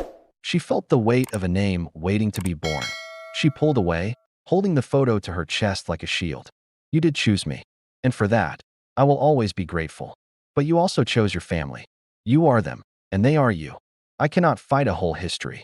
She went to the bedroom, their bedroom, and from the back of the closet, she pulled out the single suitcase she had not fully unpacked. She placed the wedding photo inside, on top of her clothes. She took nothing else that belonged to the flat, only what was unequivocally hers. When she emerged, he was standing by the door, his face a mask of wet despair. He looked like a man watching his only ship sail away. Where will you go? He asked, his voice broken. Forward, she said, though she had no idea what that meant. She paused before him. This good, kind man caught in a trap not of his making. She reached up and touched his cheek, a final, fleeting connection. Have your children, kindness. Be happy. That is all I want for you. Then she picked up her suitcase, stepped around him, and walked out the door. She did not look back. The sound of the latch clicking shut this time was not just the end of a marriage. It was the sound of a door closing on the very idea of ever being chosen, wholly and completely, ever again. She was now, and would forever be, the woman who had to be let go. Now, decades later, the memory of that final click was drowned out by a chorus of tiny sighs and snuffles. As she cradled a 3rd son against her shoulder, his downy head nuzzling into her neck, the old wound did not pang with its usual bitterness. Instead, it throbbed with a new, astonishing understanding. Kindness had been forced to choose his lineage. But God, it seemed, had chosen her for a lineage of his own making. These 4 boys were not a continuation of a name under threat. They were the founders of a new house, the House of Palisade. She had released one man to preserve his history, and in return, the universe had delivered to her gate the raw, screaming, magnificent material to begin her own. The ultimatum had not been her end. It had been the brutal, necessary clearing of the ground so a greater, more abundant story could be planted. One not of blood, but of boundless, chosen love. Building an empire, burying a dream. The days after leaving kindness bled into one another, a monochrome wash of survival. Palisade rented a single room in a Face Me I Face You building in Mushin, a world away from the quiet of Suralire. The room was hot, the shared bathroom foul, the nights loud with arguments and crying babies. A constant, cruel reminder of what she could not have. But it was cheap, and it was a starting point. Her salon was now a fraying folding chair under a faded umbrella wedged between a pepper soup stall and a cigarette kiosk. She had 2 combs, 1 cracked mirror, and a resolve harder than Legos concrete. The women who came were not the aspiring secretaries of Suralire. They were market women, roadside sellers, factory workers. They wanted their hair strong, neat, and affordable. They had no time for gentleness, but they respected speed and skill. Palisade gave them both. Her hands, once tender, grew calloused. Her back ached from hunching in the low chair. But with every braid, every twist, she was weaving a new life, strand by stubborn strand. The dream of a beautiful, serene salon where women felt seen felt like a childish fantasy now. This was about subsistence. This was about building a wall between herself and the abyss of pity. The whispers, of course, found her even here. See that fine woman. The pepper soup seller would murmur to a customer, not quietly enough. They say her husband put her away because she's barren. Now she's here struggling. The words were not meant for her ears, but they drilled into her skull. Her barrenness was her brand, her public identity. She wore it like an invisible scarlet letter. She buried the dream of motherhood deeper than ever. It was no longer a grieving process. It was an act of brutal archaeology. She took the memory of that hope, wrapped it in the shroud of Mama and Nkechi's ultimatum and Kindness's weeping face, and interred it in the deepest part of her soul. In its place, she planted a new, singular obsession: success. Financial, tangible, unassailable success. She saved every naira. She ate only what she needed. She bought better tools, then a proper portable dryer. After 2 years of scorching sun and drenching rain under the umbrella, she rented a proper lock-up shop. A tiny, square room with a corrugated iron roof that turned it into an oven by midday. She called it Folashades Hair Creations. It was not gentle. It was a creation, something built from nothing, just like she was trying to do with herself. Her break came from an unexpected source. A young TV production assistant who lived in the compound got married. As a favor, Folashade did her bridal hairstyle, an intricate crown of braids interwoven with gold thread. The assistant, delighted, showed it off at her studio. A week later, a stylist for a popular soap opera showed up at the lock-up shop, seeking something authentic and camera-ready for an actress playing a market trader. Folashade's style was flawless. It looked real, but it held under hot lights. The actress received compliments. The stylist came back. Then a news anchor came, wanting a sophisticated but uniquely Nigerian look for a major broadcast. Folashade, studying magazines her client brought, adapted. She merged traditional braiding techniques with cleaner, more modern shapes. Her reputation shifted. She was no longer just the barren woman braiding hair. She was that artist in Mushin. Clients from Victoria Island began to make the journey, their sleek cars causing a stir in the dusty street. They came for the authentic skill, whispering about her as a hidden gem.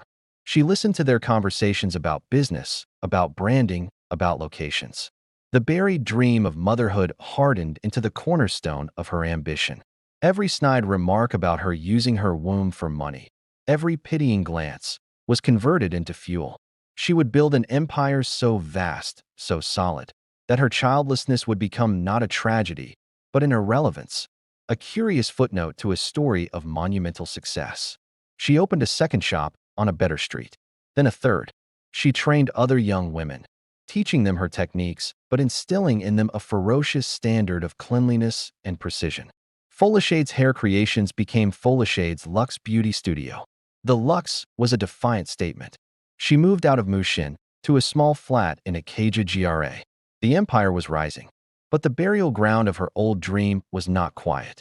On the day she signed the lease for her first truly upmarket salon in Ikoyi, a stone's throw from where the elite lived, she saw a woman walking with a little girl. The child was skipping, her hand trustingly in her mother's. A physical pain, sharp as a knife, lanced through Folashade's chest. She stumbled, leaning against the wall of the new, empty space. The empire was being built, yes, but it was being erected upon the tomb of a longing so deep it could still tremor the earth. She would walk into her luxurious, empty penthouse at night, the silence ringing with achievement and echoing with absence. She bought art, fine furniture, but they were just beautiful things placed carefully around a central, aching hollow. The whispers evolved with her success. Now they were in drawing rooms and at cocktail parties. Folashade Adebayo? Oh, the beauty mogul. So rich, so driven. Of course, she never married again. No children. They say she channeled all that maternal energy into her business. Used her womb's sacrifice for her wealth. The narrative had been written for her, a modern-day tragic heroine who traded a family for a fortune. She let them talk. She wore her solitude like armor and her success like a crown. The dream of a child was buried so deep she almost believed it was dead. The empire was her child. Its growth was her satisfaction. Its branches were her legacy. Until this morning, kneeling on the marble of her porch, the foundation of that empire, the buried dream, was erupting through the polished surface with seismic force. The 4 boys in the basket were not a negation of her empire. They were its ultimate, divine purpose.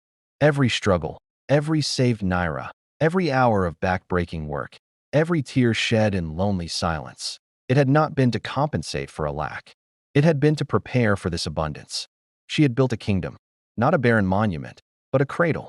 She had amassed a fortune, not a hollow consolation, but an inheritance. She had spent decades believing she was burying a dream, only to realize she had been building a nest all along. A nest large enough, strong enough, and lavish enough for 4 eagles. The Empire had a heartbeat now. 4 of them. Soft, rapid, and pressed trustingly against her. The burial was over. The resurrection had begun, delivered in a basket, and it was Quadruple, the faithful witness. The decision to hire a live-in maid was born not from a desire for luxury, but from a profound, unspoken exhaustion. By her mid-30s, Folashade's empire was a demanding, many-headed creature. The silence of her Acacia Jarre flat, once a refuge, had become another kind of labor, the labor of maintaining emptiness. The sheer logistics of cleaning, laundry, and meals for one person felt absurdly draining, a constant reminder of life's solitary scale. An employment agency sent 3 candidates. The first 2 looked at her sleek, modern apartment with barely concealed awe and spoke of their efficiency with city appliances. The third was Grace. Grace was 22, with eyes that held a quiet, watchful intelligence rather than fear. Her hands, when she shook Folashade's, were work-roughened, but her handshake was firm. She came from a village in Ondo State, the eldest of 6, sent to Lagos to find something good and send money home. She didn't gush about the apartment. She simply observed it, then looked directly at Folashade. "I can keep a home very clean, Ma," she said, her voice low and clear. "I am a fast learner, and I understand quiet." That last phrase struck a chord deep within Folashade. "I understand quiet." It was an acknowledgement of the unspoken atmosphere, a promise not to fill the space with unnecessary noise. Folashade hired her on the spot. Grace was more than efficient. She was intuitive. She learned Folashade's routines without being told. The preferred starch level for her office blouses, the exact time she liked her ginger tea after a long day, the way she needed her newspapers arranged. She moved through the apartment with a respectful, nearly soundless grace, a calming presence rather than an intrusion. Over the months, then years, a fragile, unspoken bond formed. It was not friendship in the traditional sense. The lines of employer and employee remained, respectfully drawn by Grace herself. But she became a witness, the only constant witness to Folashade's unguarded moments. She was there when Folashade would return from a particularly draining board meeting, her shoulders tight with the strain of being the only woman, and a childless one at that, in a room of men who subtly questioned her priorities. Grace would wordlessly bring tea, her presence a silent solidarity. She was there on the evenings Folashade would sit by the window, not reading, not working, just staring out at the city lights, her profile etched with a loneliness so profound it seemed to absorb the very light from the room. Grace would move quietly in the background, folding laundry, offering a comfort that asked for nothing in return. Most poignantly, Grace was the witness to the longing. She saw how Folashade's stern demeanor would soften, almost against her will, when a staff member brought a baby to the office for a visit. She saw the way her boss's hand would linger, almost trembling, on a tiny, knitted sweater in a boutique before putting it back with a sharp, sad finality.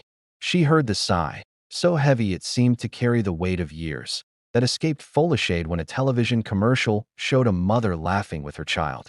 Grace said nothing. She simply saw, and in her seeing, she held the truth of Folashade's life in a way no one else did. The billionaire was, to the world, a figure of steel and success. To Grace, she was a woman who moved through a beautifully appointed world with a quiet, constant heartache.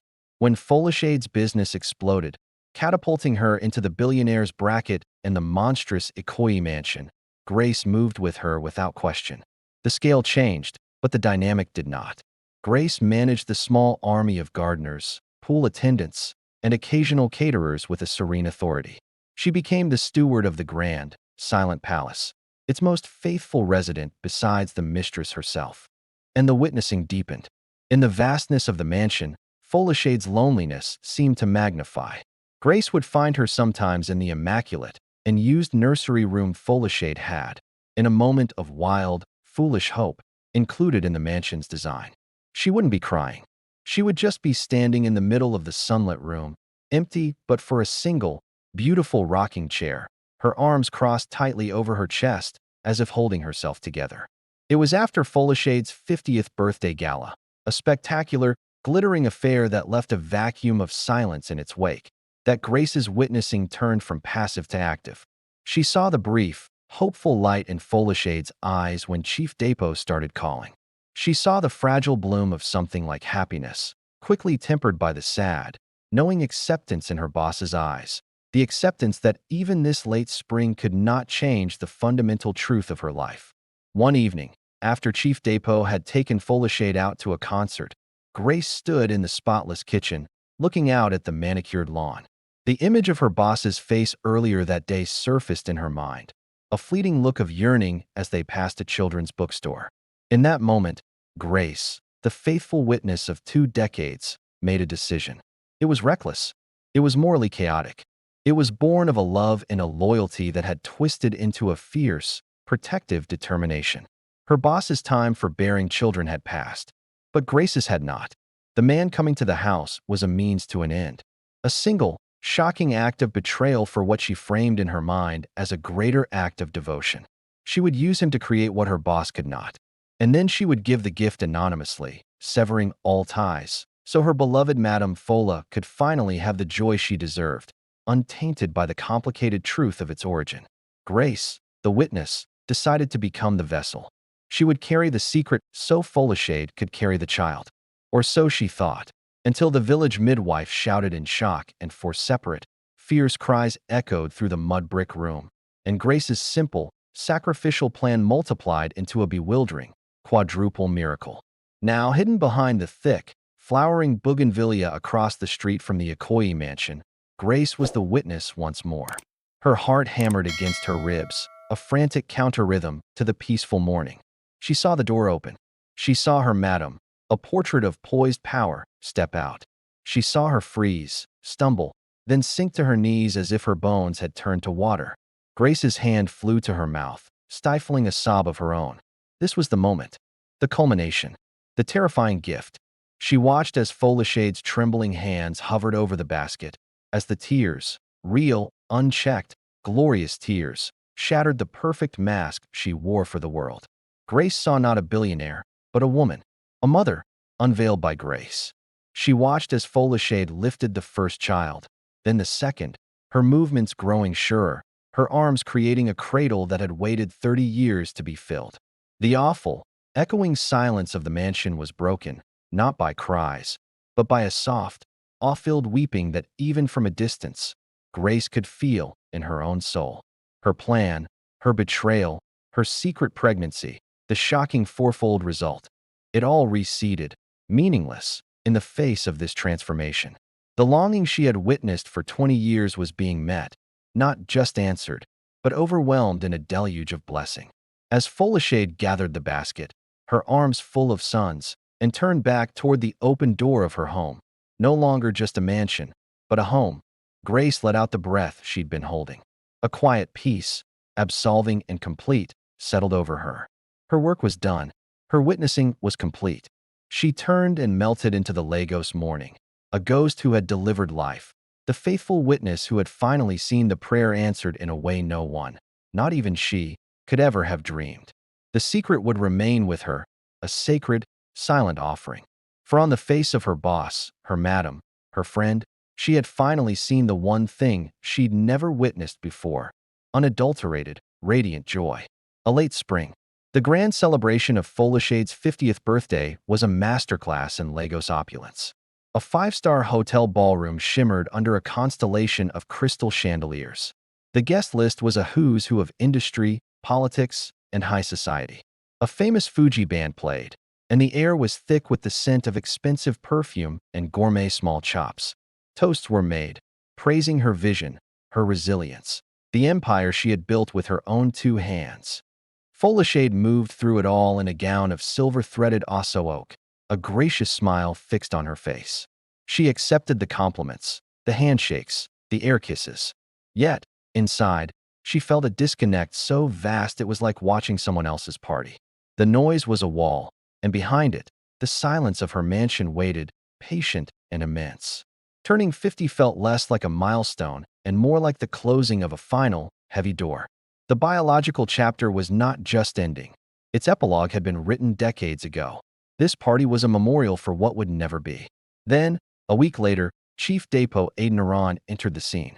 A widower of 5 years, he was in his late 50s, a respected industrialist with interests in manufacturing. He was not a handsome man, but he carried himself with a solid, unassuming confidence. He had known of Folashade for years, admired her from afar at business forums. He contacted her not with florid romance, but with a straightforward offer: dinner to discuss a potential collaboration between his company's wellness brand and her salon chain. The dinner was businesslike, intelligent. The second dinner was less so. He spoke of his late wife with a fond, unanguished sadness. He spoke of his two grown daughters living in Canada, of his lonely house in Lekki. He listened, truly listened, when Folashade spoke, not just about business, but about the challenge of finding good art, her love for old, classic Nigerian music. He began to call. He sent books he thought she'd enjoy, not jewelry. He came to the mansion, and his presence did not feel like an intrusion, but a mild, pleasant shift in the atmosphere. He admired Grace's cooking. He complimented the garden. He was kind, and his kindness felt like the first warm sun after an endlessly cold season. For Folashade, it was a confusing, tender thaw, a late spring after a lifetime of winter. She knew, with the ruthless practicality that had built her empire, that this could not lead to the things men and women usually sought.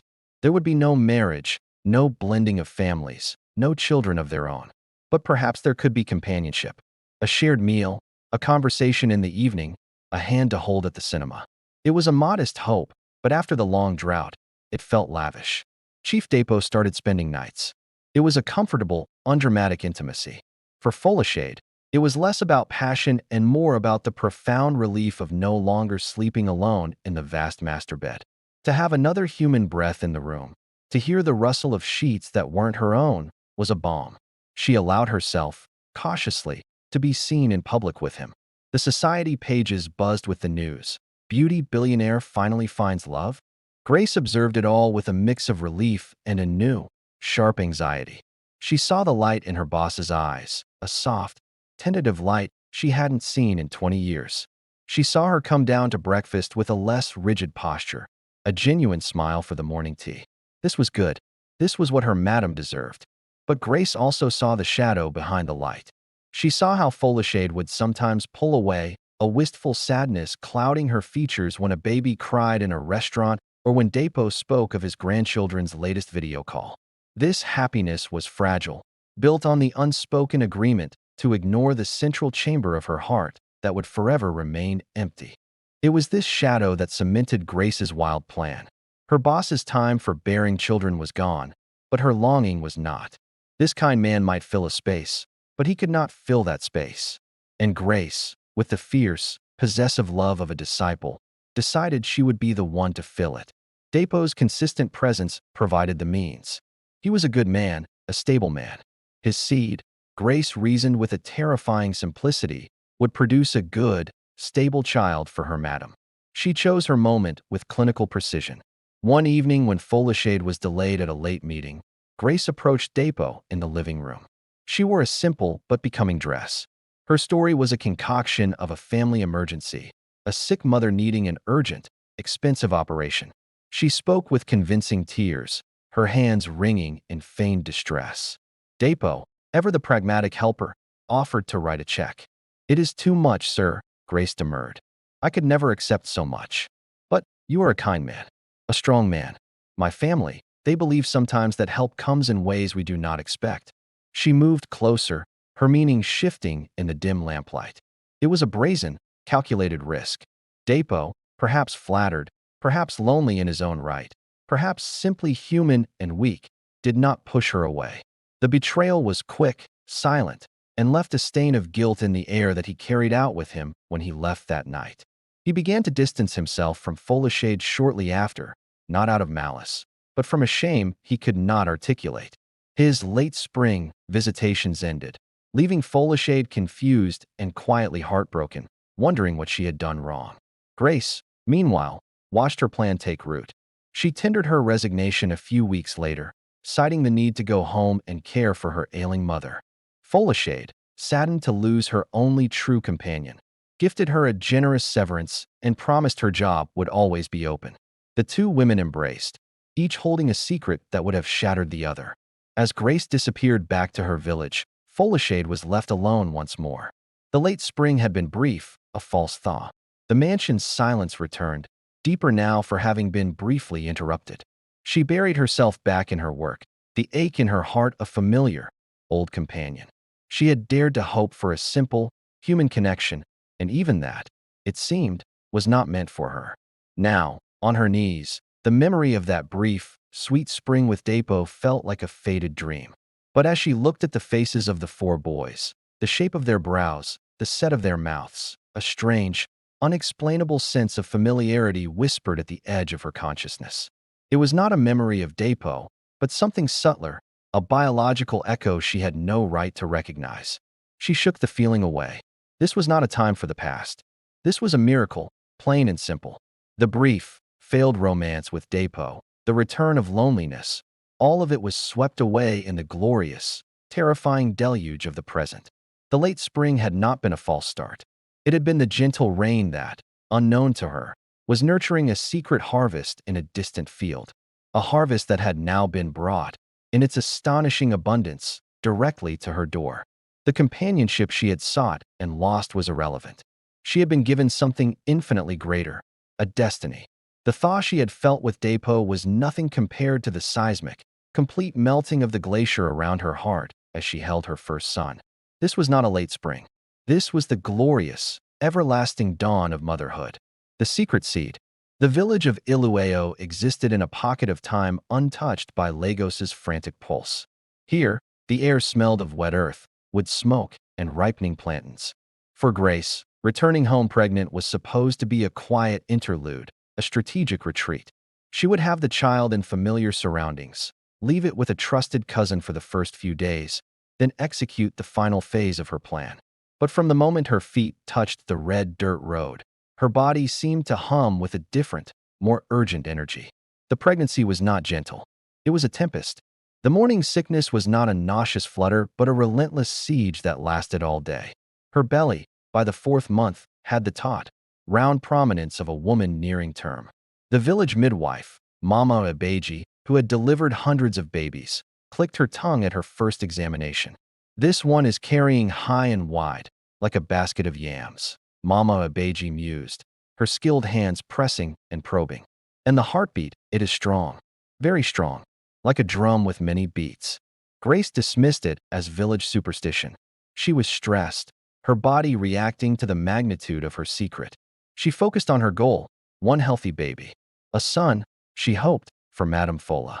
A child who would have every advantage, who would mend her broken heart. As the months swelled, so did her body to an alarming size. She could no longer hide in her mother's small hut. Whispers sprouted like mushrooms after rain. Is it one child or a harvest? She has been in Lagos eating the white man's food, and it has made her too fertile.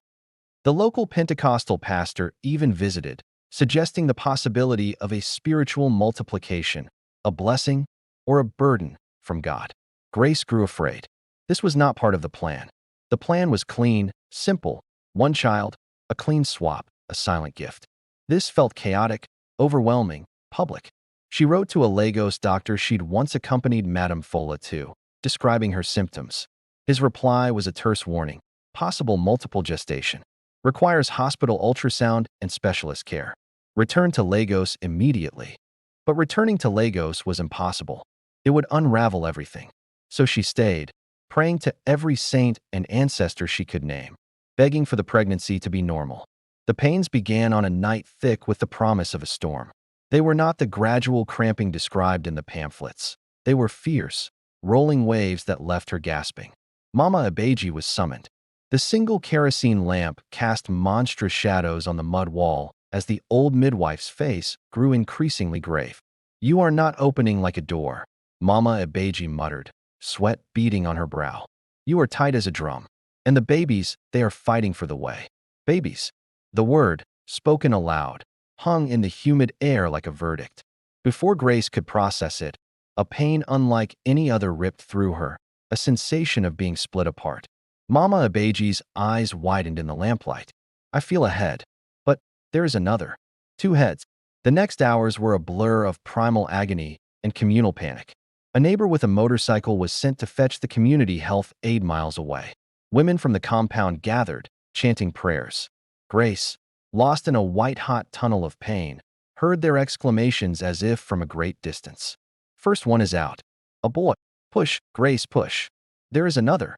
Second boy. Oh, glory be. Wait, wait. There is more. I see another head.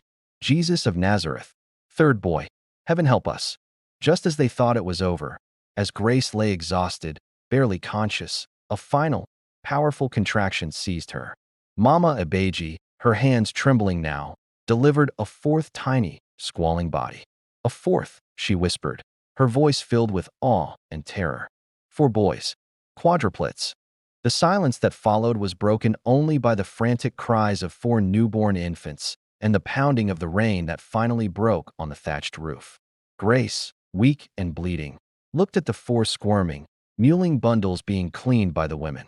Her plan, her careful, secretive design, lay in ruins. She had aimed to give one gift. Destiny had given her 4 to bestow. In the exhausted days that followed, as she nursed 4 hungry mouths with a desperation that left her raw, the new plan formed. It was born of sheer necessity and a dawning, terrified understanding. She could not keep one and give 3 away. She could not give one to Madame Fola and abandon the others to an uncertain fate in the village. They were a set. A complete, miraculous, overwhelming set. The original idea, to leave a single child, now seemed laughably small. This was a sign, a monumental one. Madame Fola's longing had not been for a child, but for a family. And here was a ready-made one, bound by blood and miracle. The logistics were a nightmare. Expressing enough milk to leave for them, swaddling them in the soft, cream-colored blankets she had meticulously stolen from the mansion's linen cupboard over her last weeks. A small, tangible piece of the life they were destined for. Writing the note, her hand shaking. To the mother who is everything except what matters most, it was truer now than ever. The journey back to Lagos with 4 week-old infants, hidden in baskets on a crowded bus, was an act of pure, faith-driven madness. She checked into a cheap motel in Oshodi for one night, her heart breaking a little more with every cry she soothed. These were her sons, her blood, and tomorrow she would give them away. As dawn broke on that fateful Tuesday, Grace made her final journey to Ikoyi. The basket, now holding her entire heart quadrupled, was heavy. She positioned it just so, in the direct path her boss always took. Then she hid, her own breath held, as the grand door opened. Watching Folashade's transformation, the shattering of the billionaire's facade, the raw, unfiltered eruption of a mother's love, was Grace's final penance and her complete absolution. The secret seed she had planted in an act of desperate betrayal had borne a harvest so abundant it could only be divine. She saw Folashade lift the first child, then the second, her tears of joy washing away decades of sorrow. The seed was no longer a secret. It was a forest, and as Grace turned to disappear into the burgeoning city, she knew her part was done. The secret would remain with her, buried deeper than any village root. For she had not just witnessed a miracle. She had been its humble, flawed, and utterly necessary vessel. The gift was given. The mother had finally come home. The basket at the gate. The woven Akwuk basket was not an anomaly in Ikoyi. Market women sometimes used them to carry goods to the back gates of mansions, delivering fresh produce or handmade fabrics. But it was never left at the front gate. The front gate was for ceremony, for sleek cars, for the impeccable image of the life within. This basket, squat and sturdy on the pristine white marble, was a silent breach of protocol. For Folasade, time fractured. The polished brass handle of her door was still warm in her palm, the weight of her portfolio a familiar pressure against her side. The mental checklist for her board meeting, Q3 projections, the Lagos Island expansion, the new organic product line, hummed in her mind. Then, her eyes registered the basket. The world narrowed to its rough, coiled texture against the smooth stone. Her first emotion was not maternal instinct, but a flare of sharp, proprietary irritation. Who had been so careless? Had the new gardener left his tools? Had a delivery for a neighbor been misplaced? She took a step closer, her low Prada heels clicking with annoyed precision. Then, she saw the blanket. Not the rough Accra cloth a market woman might use, but a fold of sumptuous, cream-colored cashmere. The exact shade, the exact weave, of the blankets she stocked in her guest suites. A cold finger of confusion traced her spine. She knew her linens. This was hers. Another step. The blanket had slipped. Beneath it was not plantains or fabric. It was flesh. A curve of a tiny cheek, flushed with sleep. A shock of dark, downy hair. A miniature hand, fingers curled in a fist no larger than a walnut. The air left her lungs in a soundless rush. Her eyes, wide and disbelieving, scanned the rest of the basket. There were not one, but four distinct bundles, each swaddled in her own cashmere. For tiny heads, for sleeping forms, rising and falling with the gentle, terrifying rhythm of new life. The portfolio slipped from her nerveless fingers. It hit the marble with a dull, unimportant thud. All sound, the distant growl of Lego's traffic, the chirping of birds in her manicured garden, the blood rushing in her own ears, muffled into a thick, cottony silence. This was not a mistake. This was emplacement, an offering, left directly in her path. Her body moved without her conscious command. She found herself on her knees, the hard, cold marble biting through the fine wool of her trousers. She did not feel it. Her trembling hands reached out, hovering inches above the nearest child, afraid to touch, as if the vision might shatter like a soap bubble. One of the babies, the one on the left with a birthmark like a tiny crescent moon on his temple, stirred. He made a small, snuffling sound, his rosebud lips pursing and relaxing. Then, his eyes fluttered open. They were a deep, dark blue, the color of the Lego sky just before total nightfall, unfocused but utterly present. He looked directly at her. In that gaze, the last vestiges of Madame Folishade Adebayo, billionaire, mogul, solitary fortress, dissolved. The walls she had spent a lifetime constructing, of success, of indifference, of disciplined solitude, crumbled into dust. A dam broke inside her, a flood of emotions so powerful and intertwined she could not name them. Shock, terror, awe, a fierce, possessive joy, and a grief for all the years of empty arms that now seemed to ache with new, specific intensity. A choked sound escaped her, half a sob, half a laugh. Tears, hot and uncontrollable, spilled over. They fell onto the cashmere blanket, darkening the cream fabric. She watched them fall, these tears she had sworn never to shed in weakness again, and they felt like a baptism. Her hovering hand finally descended. With a touch as gentle as a breath, she traced the curve of the baby's cheek with her fingertip. His skin was impossibly soft, warm as fresh bread. He blinked, his tiny fist uncurling slightly, and his fingers wrapped instinctively around the tip of her finger. The grip was weak, but its significance was seismic. It was a tether, a claim. Her gaze swept over the other three. The serious one with the furrowed brow even in sleep. The one with a full head of curls. The smallest, whose breaths came in tiny, rapid puffs. They were real. They were here, on her porch.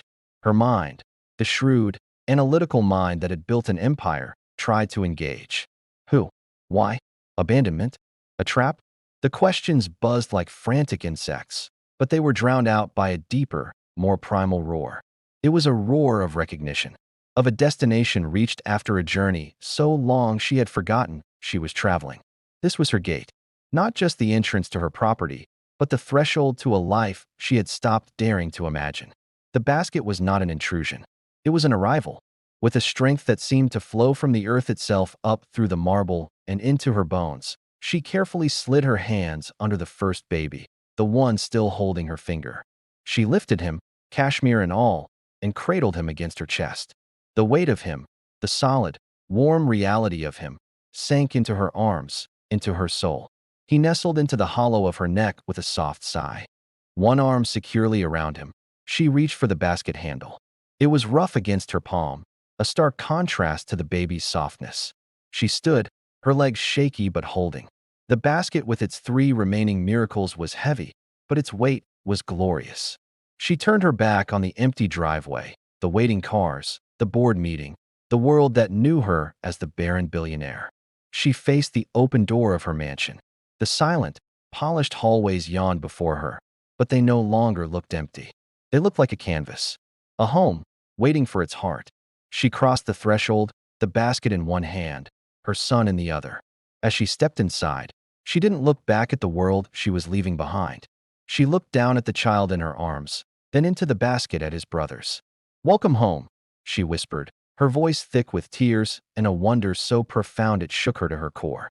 The door swung shut softly behind her, sealing in the silence. But it was a new kind of silence, a silence pregnant with promise, soon to be filled with the sounds she had ached for all her life. The basket at the gate was no longer outside. It was inside, and with it, the lonely woman ended, and the mother began. The awakening.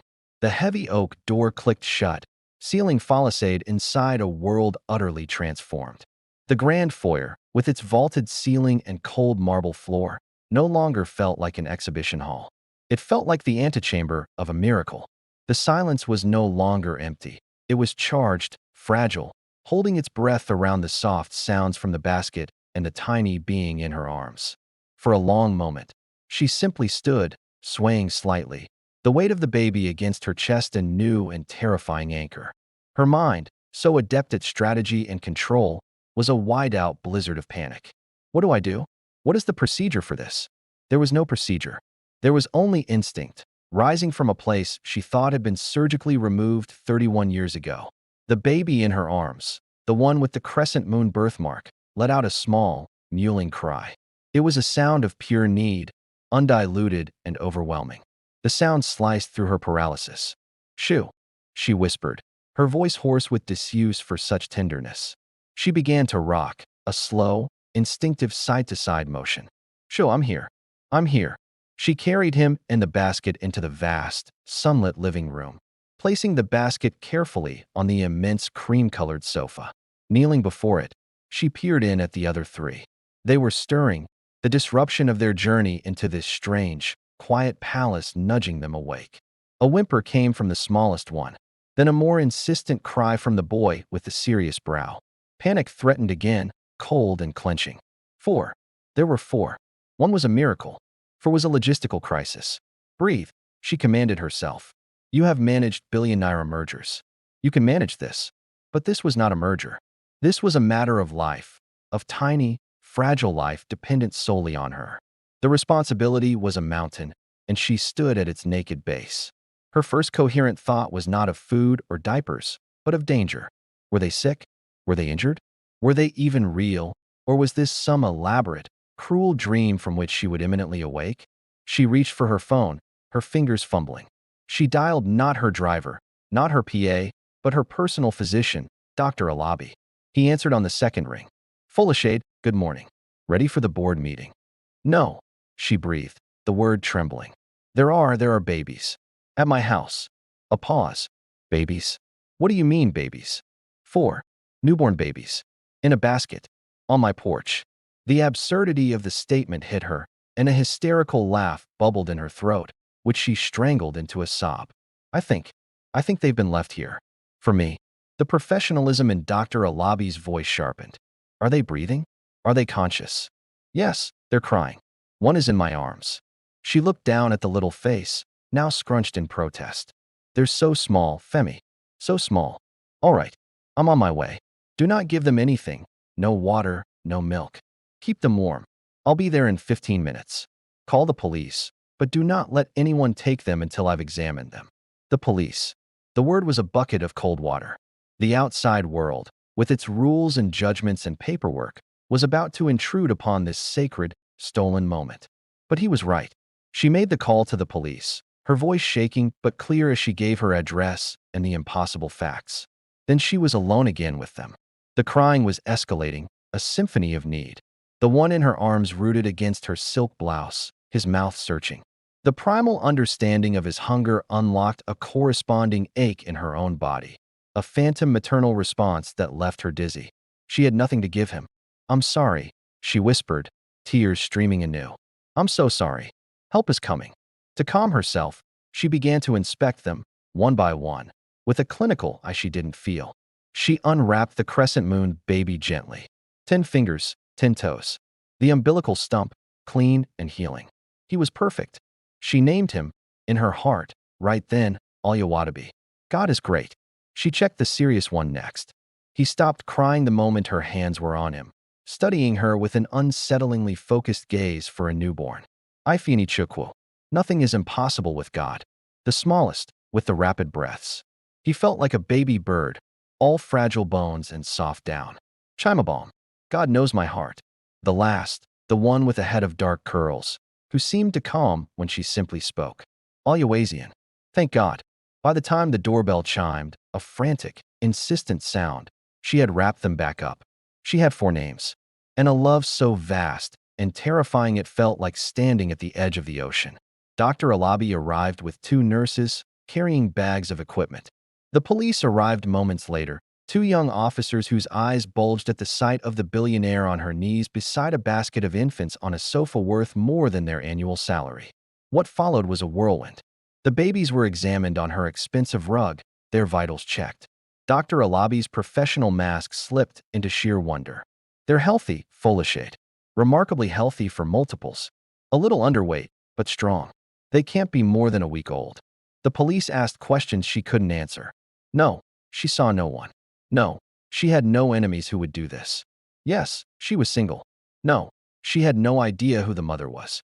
They took the note, bagging it as evidence. Their skepticism was palpable, but her raw, unvarnished emotion, her tear-streaked face, seemed to give them pause. We will need to take them to the station, Ma, one officer said gently. For processing. Social services will have to be involved. No, the word came out not as a plea, but as a command, forged in the fire of the last hour. She stood, Aluwadabi still in her arms. They were brought to me. They are under my care. Dr. Alabi will attest they need immediate, stable care.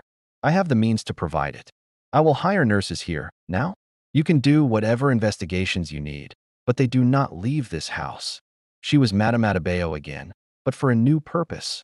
She was not negotiating a contract. She was fighting for her family. Her authority, her wealth, her very presence filled the room. The officers exchanged a look, then deferred to Dr. Alabi, who nodded. Medically, it's sound. They shouldn't be moved to a chaotic environment if it can be avoided. A compromise was struck. The police would post an officer outside. Social services would be contacted for an emergency home assessment. But the children would stay. As the chaos gradually subsided, the nurses setting up a makeshift nursery in a guest room, the police taking pictures of the basket, Folashade retreated to a quiet corner. She sat in an armchair, holding Aluwadabi, watching the flurry of activity. The awakening was not just the babies stirring from sleep. It was her awakening. From a sleep of grief, of business, of mere existence. She was awake now, every nerve ending alive with a ferocious, protective love. The hollow that had defined her was gone, filled not gently, but with a cataclysmic, glorious upwelling of purpose. The fear was still there, a cold undercurrent. The world of investigations and social workers was a threat. The sheer physical challenge of 4 newborns was a mountain. But as Aluwadabi sighed, his body going limp and heavy with sleep against her, a profound certainty settled over her. This was her destiny, not the one stolen from her in a clinic long ago, but the one delivered to her gate this morning. Greater, more miraculous. She had been waiting her whole life to be needed like this, to love like this. The awakening was brutal, beautiful, and complete. She was no longer a woman longing for a child. She was a mother of 4, and she would move heaven, earth, and the entire Lagos legal system to keep them. Naming the miracles. The clinical bustle of the first few hours subsided into a watchful, humming quiet. The 2 neonatal nurses hired by Dr. Alabi moved with efficient grace, transforming a south-facing guest room into a temporary nursery.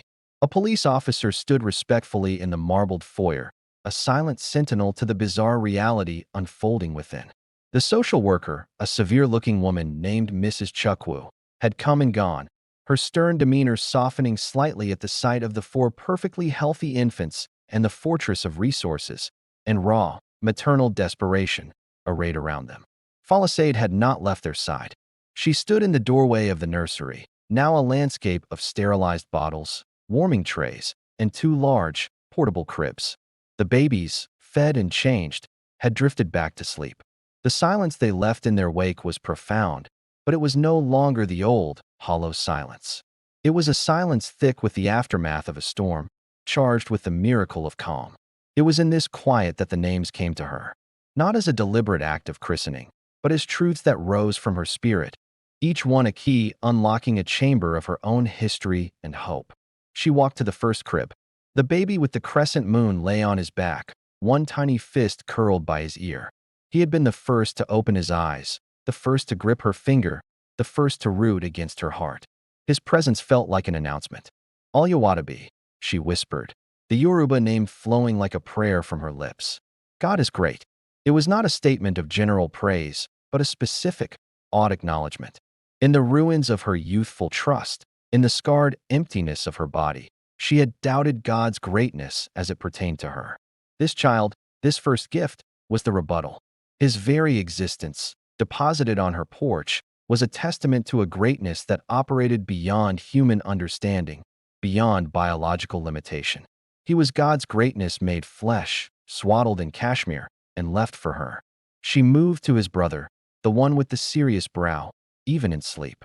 He had a watchful air, as if he had assessed the chaos of his arrival and found it logically unsound, but was willing to observe further. When the nurse had fumbled with his blanket, he had not cried, but had fixed her with a steady, blue-eyed gaze that seemed to hold infinite patience. This one, Palisade felt, understood impossibility. He was the embodiment of its defeat. Ifeani Chukwu, she breathed. Nothing is impossible with God. The name was an Igbo anchor in her Yoruba soul, a deliberate embrace of the universal miracle. The impossibility of her motherhood. The impossibility of quadruplets. The impossibility of this joy after a lifetime of barren sorrow. All of it, gathered in this one solemn, beautiful child. He was the living proof. Ifeani Chukwu. The end of impossibility. The third lay in the crook of the nurse's arm, being gently burped. He was the smallest, his breath still quick and bird-like. A wave of fierce, aching tenderness washed over Palisade. This one felt vulnerable in a way that speared through all her billionaire's armor. His fragility spoke directly to the most hidden, wounded part of her. The girl who had felt broken beyond repair, whose heart had felt too scarred to ever be a safe harbor. Yet here he was, trusting her with his precious life. Chimabom, she murmured, reaching to stroke his impossibly small foot. God knows my heart. It was a name of intimate vindication. For all the years she had hidden her longing, masked her grief behind ambition, and locked her maternal love in a vault, God had known. He had seen the secret chambers of her heart, the unspoken prayers, the tears shed in the dark. He had not just known, he had measured its capacity, and he had filled it. Chimabom was the answer to the heart she thought was her secret. He was the child born of her hidden tears. Finally, she approached the fourth, the one with a cap of dark, silky curls. He had been the last to settle, his cries soft but persistent until Palisade herself had picked him up. The moment he was in her arms, he had nestled, sighed, and slept. He did not just accept her comfort, he sought it, as if recognizing his home. Holding him had unleashed a flood of gratitude so potent it felt like a new element in her blood. Alyawadabi, she said, the name of full, grateful exhale. Thank God. Of all the names, this one was pure, unadulterated emotion. It was not a statement of fact like Alyawadabi, nor a declaration like Ifeani Chukwu, nor a personal testimony like Chimabom. It was the culmination, the reaction, the overflow of a soul that had been a desert and was now an oasis. Alyawadabi, for everything, for the pain that made this joy sharp enough to cut, for the waiting that made this arrival sweet enough to sustain her forever, for the fourfold blessing that was so much more than she had ever dared to fragmentarily dream. As she spoke the last name aloud, a deep, resonant peace settled over the room. It was as if the names had been waiting in the ether, and by speaking them, she had completed a circuit, fully claiming the children as her own. They were no longer the foundlings or the quadruplets. They were Toby, Ifeani, Chima, and Son. Her sons. The head nurse, a matronly woman with kind eyes, looked up. Beautiful names, Ma, she said softly. They are prayers. They are identities, Palisade replied, her voice thick. Their story does not begin in a basket. It begins with these names. It begins now. She knew the outside world would have questions, would demand paternity tests, would buzz with scandalous theories. But in this sun-drenched room, surrounded by the soft sounds of their breathing, a more important truth had been established. She had named them, not with the names of saints or ancestors from a line she couldn't continue, but with the core truths of their miraculous arrival into her life. They were her epilogue rewritten as a glorious, four-volume beginning. Alyawadabi, Ifini Chukwu, Chimabam, Alyawazian. The names were a map of the journey that brought them here and the compass for the journey to come. They were no longer babies in a basket. They were her sons, named in love, claimed by grace, and finally, wonderfully, home. The first year storm. The first year was not a gentle awakening. It was a beautiful, terrifying typhoon that made landfall in the Ikoyi mansion and never left. The sheer logistics of four newborns were a military campaign waged on 2 hours of sleep. Falisade's boardroom strategies were repurposed for scheduling. A color-coded chart dominated the nursery wall, mapping feedings, diaper changes, and sleep cycles in a desperate attempt to synchronize the chaos. Toby, the leader, was loud and precise in his demands. Ifani, the observer, would watch the frenzy with calm eyes, then unleash a sudden, impressive wail. Chima, the fragile one, needed to be fed slowly, held upright long after, his tiny system delicate. Sohn, the cuddler, would refuse to sleep unless held against a heartbeat. Falisade's empire did not crumble. It was put on professional life support. She appointed a fiercely loyal COO and conducted vital meetings via video call from the nursery floor, a baby often sleeping in a sling across her chest, her blazer sometimes stained with spit up. The society pages that had once chronicled her power moves now ran blurry paparazzi shots. Billionaire heiress turns supermom. Folashade Adebayo's quadruplet surprise. The whispers morphed from pity to a bewildered, sometimes suspicious awe. The legal and social storms were relentless. Mrs. Chukwu, the social worker, became a monthly fixture, her clipboard a symbol of the state's wary eye. Paternity tests were demanded. The results, when they came, were a shock that stole Falisade's breath. The boys were full genetic siblings. Their father was listed as unknown. Their mother, unknown. The biological mystery deepened, but for Falisade, it only cemented the miracle. They were a set, a complete package from the universe, unattached to any past that could claim them. Adoption proceedings began, a labyrinthine process where her wealth was both an advantage and a point of scrutiny. Were her homes too large? Her lifestyle too isolated? Could love be quantified in square footage and bank statements? She had to lay her life bare before panels of strangers, translating the silent longing of decades into words that felt too small, too human for the titanic love she now felt. Through it all, the boys grew. The typhoon began to have patterns, moments of surreal calm in the eye of the storm. She learned to bottle feed two at once, a baby cradled in the crook of each arm. She learned the specific pitch of Chima's "I'm tired" cry versus Sohn's "I just want to be held" whimper. She discovered that Toby would stop crying if she sang old Yoruba hymns, and Ifani was mesmerized by the slowly rotating blades of the ceiling fan. The mansion transformed. The minimalist art was replaced by bright, primary-colored mobiles. The echo in the grand hallway was drowned out by the whir of 4 baby swings. The sterile kitchen now steamed with bottle sterilizers and simmered with delicate porridges. The unused nursery was finally, gloriously, used, its rocking chair cradling her through countless midnight vigils. There were moments of sheer, desperate overwhelm. One memorably horrific night when all 4 had simultaneous colic, their screams weaving into a wall of sound that made her sob with exhaustion in the walk-in pantry, her forehead pressed against a cool shelf of beans.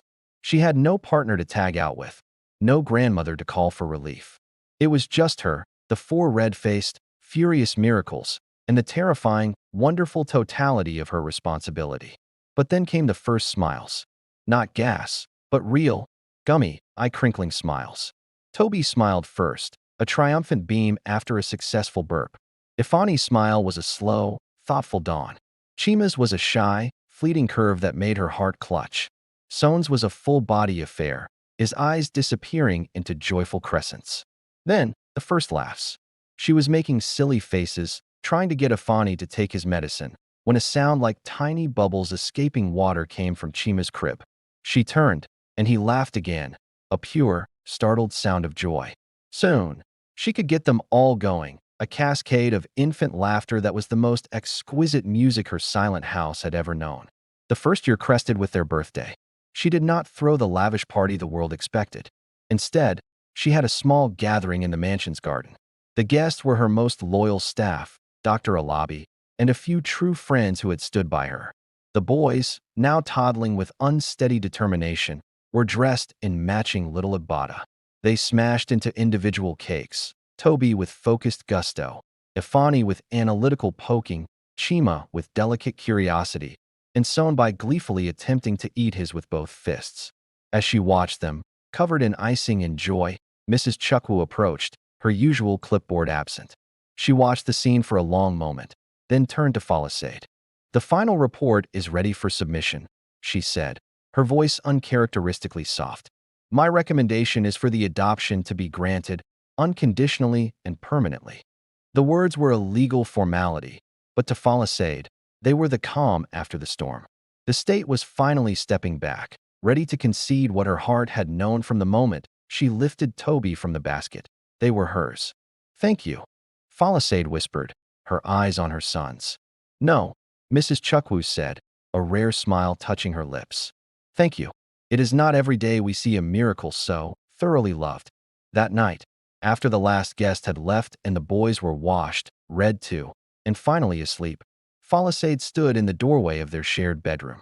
The year replayed in her mind. The panic, the fatigue, the bureaucratic battles, the first smiles, the first steps. The storm had scoured her clean. It had stripped away the last vestiges of the lonely, defensive woman she had been. She was not just a mother. She was a general, a nurse, a comedian, a safe harbor. Her heart, once a carefully guarded, barren chamber, had been expanded by force, stretched to accommodate for separate, magnificent worlds. The first-year storm had passed. It had left not destruction, but a landscape transformed, teeming with life, laughter, and a love so loud and vibrant it had permanently silenced the old, echoing loneliness. The winds had died down. In their place was the steady, glorious breath of her family. The priceless gift, the grand hall of the mansion, which had once hosted silent, echoing parties, now thrummed with a different kind of energy. Sunlight streamed through the tall windows, catching on the bright balloons tethered to every chair and the rainbow-colored paper chains draped from the ceiling. At the center of the room, 4 high chairs stood in a proud row, each bearing the smeared, glorious remains of a small vanilla cake. The air was sweet with frosting and the clean, soapy scent of 1-year-olds. Toby, his face a mask of determined icing, was trying to stuff a fistful of cake into Afani's mouth, who accepted it with his usual philosophical calm. Chima was meticulously dissecting the remains of his cake with one sticky finger, studying its texture. Son, having abandoned his own plate, was bouncing in his chair, chubby arms outstretched towards Falisade, his laughter ringing like tiny bells.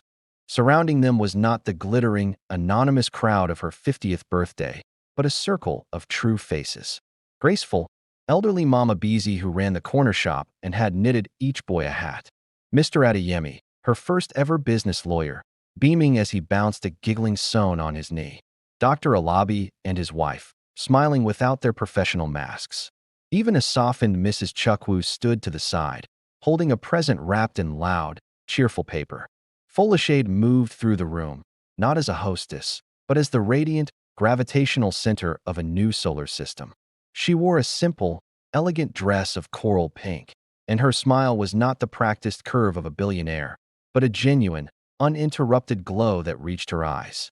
She wiped Toby's hands, rescued a chunk of cake from Chima's hair, and caught Son as he lunged from his high chair into her arms. As she stood there, her son's sticky cheek pressed against hers, her gaze swept the room. It landed on the vast, ornate mirror that hung above the fireplace.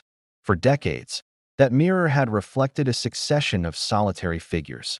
The grieving girl, the ambitious businesswoman, the lonely heiress. Now, it reflected a mother. The woman in the glass was flushed, her hair slightly escaping its elegant twist, her dress bearing the happy stains of motherhood. But her eyes, those once lonely, coffee-dark eyes, held a light that no amount of wealth had ever kindled. It was a light of profound, chaotic, unquestionable fulfillment. The void that had been her silent companion, the hollow that had echoed with every footstep in this grand house, was gone. In its place was a vibrant, noisy, magnificent fullness. A familiar figure caught her eye near the garden doors. Chief Depot had come, after her hesitant, forgiving invitation. He stood apart, looking older, a little weary, holding a gift. Their eyes met across the room. There was a flicker of something in his gaze, not regret for their ended romance, but a dawning, bewildered awe. He looked at the four boys, at her radiant face, and gave a slow, respectful nod, as if acknowledging a force of nature he could not comprehend. He did not approach. He simply witnessed, then quietly set his gift on the table and slipped away. His chapter was closed, without a single word needed. Later, as the party wound down and the boys, exhausted and sugar-crashed, were carried off by the nurses for their naps, Folashade stepped out onto the porch. The same porch where a woven basket had once changed everything. The marble was clean now, warmed by the afternoon sun. She looked out over her quiet, manicured street, and her mind drifted not to the past pains, but to the anonymous hands that had placed the basket there. The vessel. She had stopped actively searching. The police case remained open but cold. In her heart, she had made a peace with the mystery. Some gifts were meant to be received, not sourced. The miracle was in the giving, not the giver's identity. As if summoned by her thought, a movement at the far edge of the property line, near the tall, flowering hibiscus hedge, caught her eye. A woman was standing there, partially obscured by foliage and distance. She was not approaching, just standing, watching. The figure was too far to see clearly, but something in the posture, a certain stillness, a familiar slope of the shoulders, sent a shock of recognition through Folashade. It was not a memory from a photo, but a memory from 2 decades of shared, quiet mornings. Grace. Time seemed to slow. The hum of the departing cars faded. Folashade's breath caught. She didn't call out. She didn't wave. She simply stood still, her hand resting on the warm marble column, and looked directly at the distant figure. And as she looked, she knew, not with the furious need for details, but with a deep, cellular certainty. She knew who had carried them. She knew the secret seed, the village birth, the impossible journey back to Lagos with 4 newborns.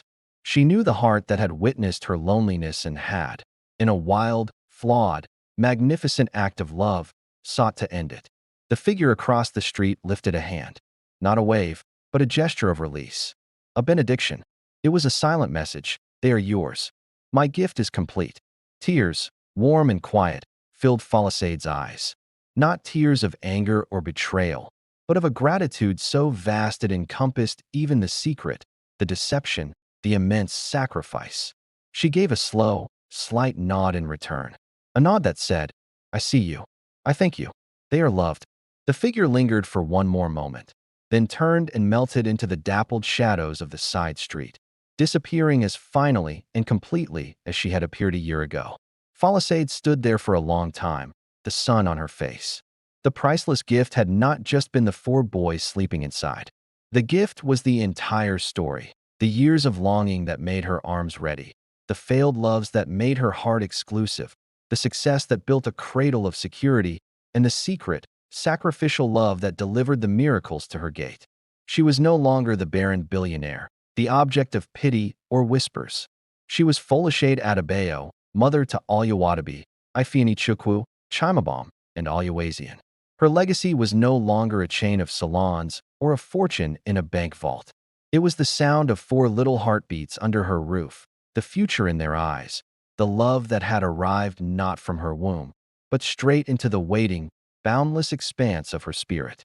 She turned her back on the empty street and walked inside, towards the quiet nursery, towards the beginning of everything. The gift had been given, received, and now it would be lived. Every single glorious, chaotic, priceless day of it. And so, the story of Folashade Adebayo finds its new beginning. A woman who learned that life's deepest wounds are sometimes carved to make space for its greatest blessings. A heart that was emptied by loss, only to be filled beyond measure by a mysterious, miraculous grace. Her journey taught us that family is not always born from blood, but is often built from the courage to accept a gift, the strength to nurture it, and the love that chooses to call it your own.